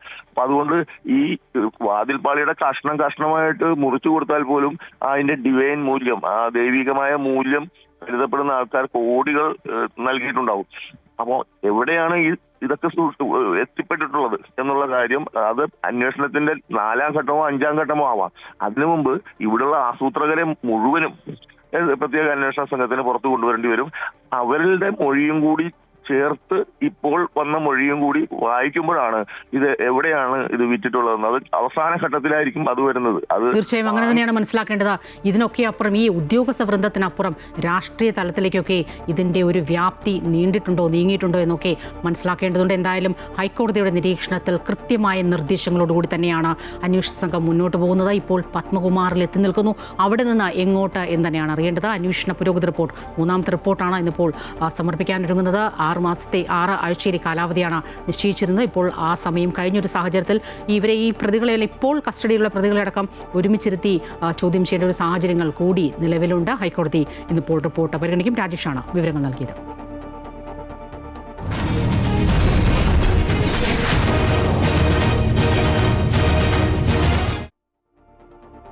കാസർഗോഡ് പടന്ന ഗ്രാമപഞ്ചായത്തിൽ തോണിയിലേറി ആവേശകരമായ തെരഞ്ഞെടുപ്പ് പ്രചരണം. പടന്ന ഗ്രാമപഞ്ചായത്ത് CPM സ്ഥാനാർത്ഥി PC സുബൈദയ്ക്ക് വോട്ട് അഭ്യർത്ഥിച്ചുകൊണ്ടാണ് തോണിയിലൂടെയുള്ള പഴയകാല പ്രചരണ രീതി വീണ്ടും നടത്തിയത്.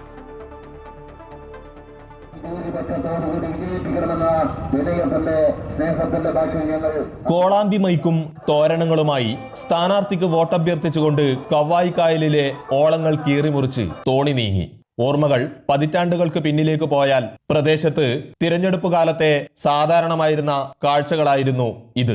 CPM ജില്ലാ കമ്മിറ്റി അംഗവും പടന്ന ഗ്രാമപഞ്ചായത്ത് തെക്കേക്കാട് 14ാം വാർഡിലെ LDF സ്ഥാനാർത്ഥിയുമായ PC സുബൈദയുടെ തിരഞ്ഞെടുപ്പ് പ്രചരണത്തിനായാണ് പഴമയിലൂന്നിയുള്ള പ്രചാരണമൊരുക്കിയത്. സിനിമാ താരം കുഞ്ഞികൃഷ്ണ മാസ്റ്ററായിരുന്നു തോണി പ്രചാരണത്തിൽ അനൗൺസറായി എത്തിയത്. പടന്ന തെക്കേക്കാടിൽ നിന്ന് മത്സരിക്കുന്ന സഖാവ് PC സുബൈദക്ക് അദ്ദേഹത്തിന്റെ തെരഞ്ഞെടുപ്പ് ചിഹ്നമായ അരിവാൾ ചുറ്റിക നക്ഷത്രമടയാളത്തിൽ നിങ്ങളുടെ വിലമതിക്കാനാവാത്ത വോട്ടുകൾ രേഖപ്പെടുത്തി വൻ ഭൂരിപക്ഷത്തോടുകൂടി വിജയിപ്പിക്കണമെന്ന് 2.5 പതിറ്റാണ്ട് മുൻപ് നാട്ടുകാരുടെ നേതൃത്വത്തിൽ ബണ്ട് നിർമ്മിച്ച് തെക്കേക്കാടേക്ക് ഗതാഗത സൗകര്യങ്ങൾ എത്തും മുൻപ് തോണിയിലായിരുന്നു തിരഞ്ഞെടുപ്പ് പ്രചാരണം. പുതിയ തലമുറയ്ക്ക് 10-25 വർഷങ്ങൾക്ക് മുമ്പ് എന്തായിരുന്നു നമ്മുടെ നാടിൻ്റെ തെരഞ്ഞെടുപ്പുമായി ബന്ധപ്പെട്ടുകൊണ്ടുള്ള പ്രചരണ രീതി എന്തായിരുന്നു എന്നുള്ളത്, പഴമയുടെ തനിമ പുതിയ തലമുറയ്ക്ക് കാണിച്ചു കൊടുക്കുക എന്നുള്ളതാണ് ഞങ്ങൾ അതിൻ്റെ ഭാഗമായിട്ട് ഉദ്ദേശിക്കുന്നത്. പടന്ന തെക്കേക്കാട് നിന്ന് തുടങ്ങി വടക്കേക്കാട് പുറത്താൾ പ്രദേശങ്ങളിലൂടെ കടന്ന് ബണ്ട് പരിസരത്ത് വെച്ച് ഒരു പകൽ നീണ്ട പ്രചാരണം സമാപിച്ചു. അമൃത ന്യൂസ്, കാസർഗോഡ്. ശരിക്കും നൊസ്റ്റാൾജിക്കായ ഒരു ചിത്രം, ഒരു ഫീലിംഗ് തന്നെയാണ് ആ റിപ്പോർട്ട് നൽകുന്നത്. തോണിയിലേറി ജനഹൃദയങ്ങളിലേക്ക് സ്ഥാനാർത്ഥി എത്തുകയാണ്. മറ്റൊരു പ്രധാനപ്പെട്ട വാർത്ത കൂടി വരുന്നുണ്ട്. സോണിയാഗാന്ധി BJP സ്ഥാനാർത്ഥിയായി മത്സരിക്കുന്നു. ഇത് കേട്ട് ഞെട്ടണ്ട. തോട്ടം മേഖലയിലെ ഒരു സ്ഥാനാർത്ഥി, ഇടുക്കി മൂന്നാറിലെ തോട്ടം മേഖലയിലെ സോണിയാഗാന്ധിയുടെ കാര്യമാണ് പറഞ്ഞു വരുന്നത്. അവിടുത്തെ സോണിയാഗാന്ധി നല്ലതണ്ണി വാർഡിൽ BJP സ്ഥാനാർത്ഥിയായി മത്സരിക്കുകയാണ്. பிஜேபியில் தாமரை சின்னத்தில் உங்கள் மகளை தான் நிப்பாட்டியிருக்கேன். இந்த வட்ட கண்டிப்பாக ஒரு மாற்றம் வேணும், எங்களுக்கு ஒரு வாய்ப்பு கொடுங்க. പേരുകൊണ്ട് കോൺഗ്രസ് ആണെങ്കിലും മൂന്നാറിലെ സോണിയാഗാന്ധി BJP-കാരിയാണ്. ഇത്തവണ പഞ്ചായത്തിലെ 14ാം വാർഡായ നല്ലതണ്ണി പിടിക്കാനുള്ള പോരാട്ടത്തിലാണ് BJP-യിലെ സോണിയാഗാന്ധി.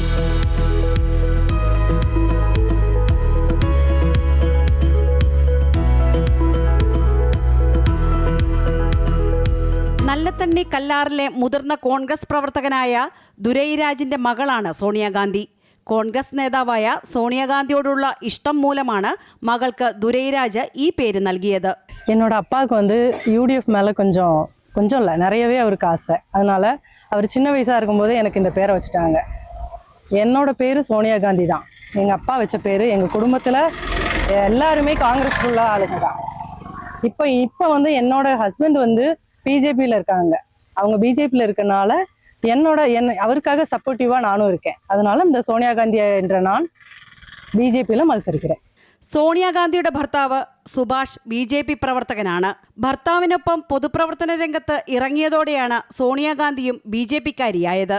ശക്തമായ ത്രികോണ മത്സരം നടക്കുന്ന വാർഡിൽ കോൺഗ്രസിലെ മഞ്ജുള രമേശും CPMലെ വളർമതിയുമാണ് സോണിയാഗാന്ധിയുടെ എതിരാളികൾ. അമൃത ന്യൂസ്, ഇടുക്കി. ശരിക്കും തദ്ദേശ തെരഞ്ഞെടുപ്പിലേക്ക് എടുക്കുമ്പോൾ കാര്യങ്ങളൊക്കെ വളരെ രസകരമാണ്. അത് സ്ഥാനാർത്ഥികളായാലും തെരഞ്ഞെടുപ്പ് പ്രചരണ രീതികളായാലും ഒക്കെ അതുപോലത്തെ ഒരു റിപ്പോർട്ടാണ് അടുത്തതും. ഈ തെരഞ്ഞെടുപ്പ് വന്നാൽ കൂട്ടുകാരാണ്, സൗഹൃദം, അതിനൊന്നും വലിയ വിലയൊന്നും ആരും കൊടുക്കാറില്ല. ഈ രാഷ്ട്രീയത്തിൻ്റെ പേരിൽ നമുക്കറിയാം, മിത്രങ്ങൾ ശത്രുക്കളാകും, ശത്രുക്കൾ മിത്രങ്ങളാകും.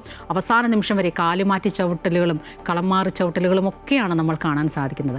എന്നാൽ ഇടുക്കി കട്ടപ്പന നഗരസഭ നരിയമ്പാറ വാർഡിൽ ഇടതു വലത് സ്ഥാനാർത്ഥികൾക്ക് ഇത് സൗഹൃദ മത്സരമാണ്. ബാല്യകാല സുഹൃത്തുക്കളാണ് സ്ഥാനാർത്ഥികൾ ഇരുവരും. കട്ടപ്പന നഗരസഭ നരിയമ്പാറ വാർഡിൽ UDF സ്ഥാനാർത്ഥി മനോജ് മുരളി, LDF സ്ഥാനാർത്ഥി സാബു വർഗീസ്, ഇരുവരും ബാല്യകാല സുഹൃത്തുക്കൾ, സഹപാഠികൾ. രണ്ടുപേരെയും കണ്ടുമുട്ടിയത് ഇവരുടെ അധ്യാപകനായ CK ജേക്കബ് സാറിന്റെ വീട്ടിൽ വെച്ച്. ഇരുവരും സാറിന്റെ പ്രിയ ശിഷ്യർ. അതുകൊണ്ടുതന്നെ അനുഗ്രഹവും ഒരുമിച്ച്. ഇവർ തമ്മിലൊരു ശത്രുതയുള്ളതായിട്ട് എനിക്ക് തോന്നുന്നില്ല. നല്ല വളരെ സാഹോദര്യ ബുദ്ധിയ മത്സരമാണ്. ഒരു പ്രശ്നമൊന്നുമില്ല, യാതൊരു അഭിപ്രായ വ്യത്യാസമോ അങ്ങനെയൊന്നുമില്ല. കാരണം ഇവർ രണ്ടുപേരും ആണെങ്കിൽ ഞങ്ങളുടെ സ്കൂളിൻ്റെ അലുമിനി നേതാക്കളാണ്. പല മേഖലകളിൽ ഒന്നിച്ച് പ്രവർത്തിക്കാൻ ഞാൻ എപ്പോഴും കണ്ടിട്ടുള്ളത്. അപ്പം അങ്ങനെയൊരു പ്രശ്നമില്ല. മനോജ് മുരളി നിലവിൽ നഗരസഭാ കൗൺസിലറാണ്. സാബുവിന് ഇത് കന്നി അംഗം.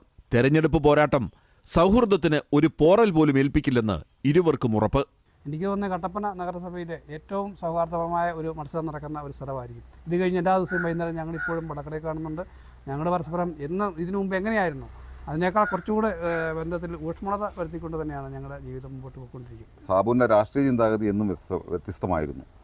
ആ വ്യത്യാസവും അഭിപ്രായവും വ്യത്യാസങ്ങളും ഒന്നുമില്ലാതെ ലൈബ്രറി ഭാരവാഹികൾ എന്ന നിലയിലും പൂർവ്വ വിദ്യാർത്ഥി സംഘടന ഭാരവാഹികൾ എന്ന നിലയിലും ഞങ്ങൾക്ക് യോജിച്ച് എങ്ങനെയോ പോകാൻ പറ്റി. ആ പോകുന്ന പോക്ക് ഇപ്പോഴും തുടരുന്നു. മിക്കവാറും എല്ലാ ദിവസവും ഓരോ ദിവസത്തെ ഇലക്ഷൻ വർക്ക് പ്രവർത്തനങ്ങൾ എന്തായിരുന്നു അങ്ങോട്ടും ഇങ്ങോട്ടും അന്വേഷിക്കാറുണ്ട്. രാഷ്ട്രീയത്തിന്റെ പേരിലുള്ള വെല്ലുവിളികളില്ല. ഈ സ്ഥാനാർത്ഥികൾക്ക് തെരഞ്ഞെടുപ്പ് സൗഹൃദം ഊട്ടിയുറപ്പിക്കാനുള്ള വേദി കൂടിയാണ്. MC Boban, Amrita news, Idukki. ഒരു ദാരുണാന്ത്യം സംഭവിച്ച വാർത്ത ഇപ്പോൾ പുറത്തു വരികയാണ്. കാട്ടാക്കട ആമച്ചലിൽ KSRTC ബസ്സിനടിയിലേക്ക് തെറിച്ചു വീണ യുവാവിന് ദാരുണാന്ത്യം സംഭവിച്ചിരിക്കുന്നു. ഒറ്റശേഖരമംഗലം LDF സ്ഥാനാർത്ഥിയായ സുനിതയുടെ മകൻ അഭിജിത്താണ് മരിച്ചത്. രാവിലെ 5:45 അപകടം സംഭവിച്ചത്. കോൺഗ്രസ് ഭരിക്കുന്ന കോഴിക്കോട് കാരശ്ശേരി സഹകരണ ബാങ്കിന്റെ ഭരണം അട്ടിമറിക്കാൻ CPMുമായി ഗൂഢാലോചന നടത്തിയെന്നാരോപിച്ച് KPCC അംഗവും ബാങ്ക് ചെയർമാനുമായ NK അബ്ദുറഹ്മാൻ പാർട്ടിയിൽ നിന്ന് പുറത്തായി. ബാങ്ക് ഭരണം CPMന് കൈമാറാൻ നീക്കം നടത്തിയതിലൂടെ NK അബ്ദുറഹ്മാൻ പാർട്ടിയെ ചതിച്ചുവെന്ന് DCC പ്രസിഡന്റ് K പ്രവീൺകുമാർ കഴിഞ്ഞ ദിവസം പ്രതികരിച്ചിരുന്നു. ബാങ്ക് കച്ചവടം നടന്നുവെന്ന അന്വേഷണത്തിൽ DCCക്ക് ബോധ്യപ്പെട്ടിട്ടുണ്ട്.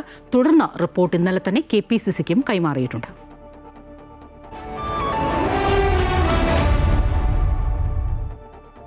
വിപണി വിലയത്തിലാണ് ധനകാര്യ ഓഹരി വിദഗ്ധൻ K ദിലീപ് ചേരുകയാണ്. ഗുഡ് മോർണിംഗ് കേരളത്തോടൊപ്പം ശ്രീ ദിലീപ് സ്വാഗതം. ഗുഡ് മോർണിംഗ് കേരളത്തിലേക്ക്. എങ്ങനെയാണ് ഇന്ന് വിപണിയിലെ നീക്കങ്ങൾ? ഇന്ന് നേട്ടത്തിൽ വ്യാപാരം തുടങ്ങാമെങ്കിലും വളരെ ഉയർന്ന തോതിലുള്ള കയറ്റിറക്കങ്ങൾ പ്രതീക്ഷിക്കുന്നുണ്ട്.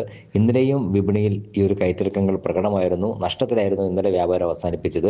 രണ്ട് ഘടകങ്ങളായിരുന്നു വിപണിയെ സ്വാധീനിക്കാനുണ്ടായത്. ഒന്ന്, ആഗോള വിപണിയിൽ ഉണ്ടായിട്ടുള്ള ഒരു വലിയ തോതിലുള്ള ഒരു വിൽപ്പന, പിന്നെ മറ്റൊന്ന് രൂപയുടെ മൂല്യത്തിലുണ്ടായിട്ടുള്ള ഇടിവും. ഈ രണ്ട് ഘടകങ്ങളും വിപണിയെ വലിയ തോതിൽ സ്വാധീനിച്ചു.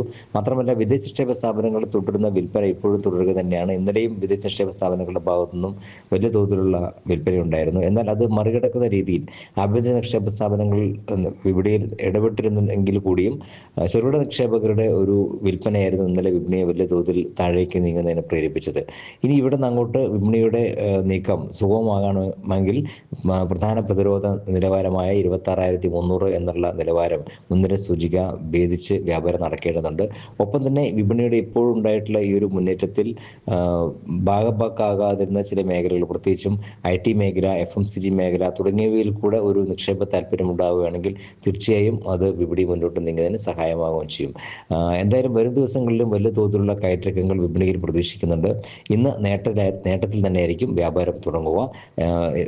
ഇന്നലെ US വിപണിയിൽ നേട്ടമായിരുന്നു. ഇന്നിപ്പോൾ ഏഷ്യൻ വിപണികൾ പലതിലും നേട്ടത്തിൽ വ്യാപാരം തുടരുന്നതുകൊണ്ട് തന്നെ ഇവിടെ തുടക്കം നേട്ടത്തിൽ തന്നെയായിരിക്കും. ദിവസത്തിന് രണ്ടാം പകുതിയായിരിക്കും നിർണായകമാവുക. നന്ദി ശ്രീദിലീപ്. ഇനി കായിക വാർത്തകൾ.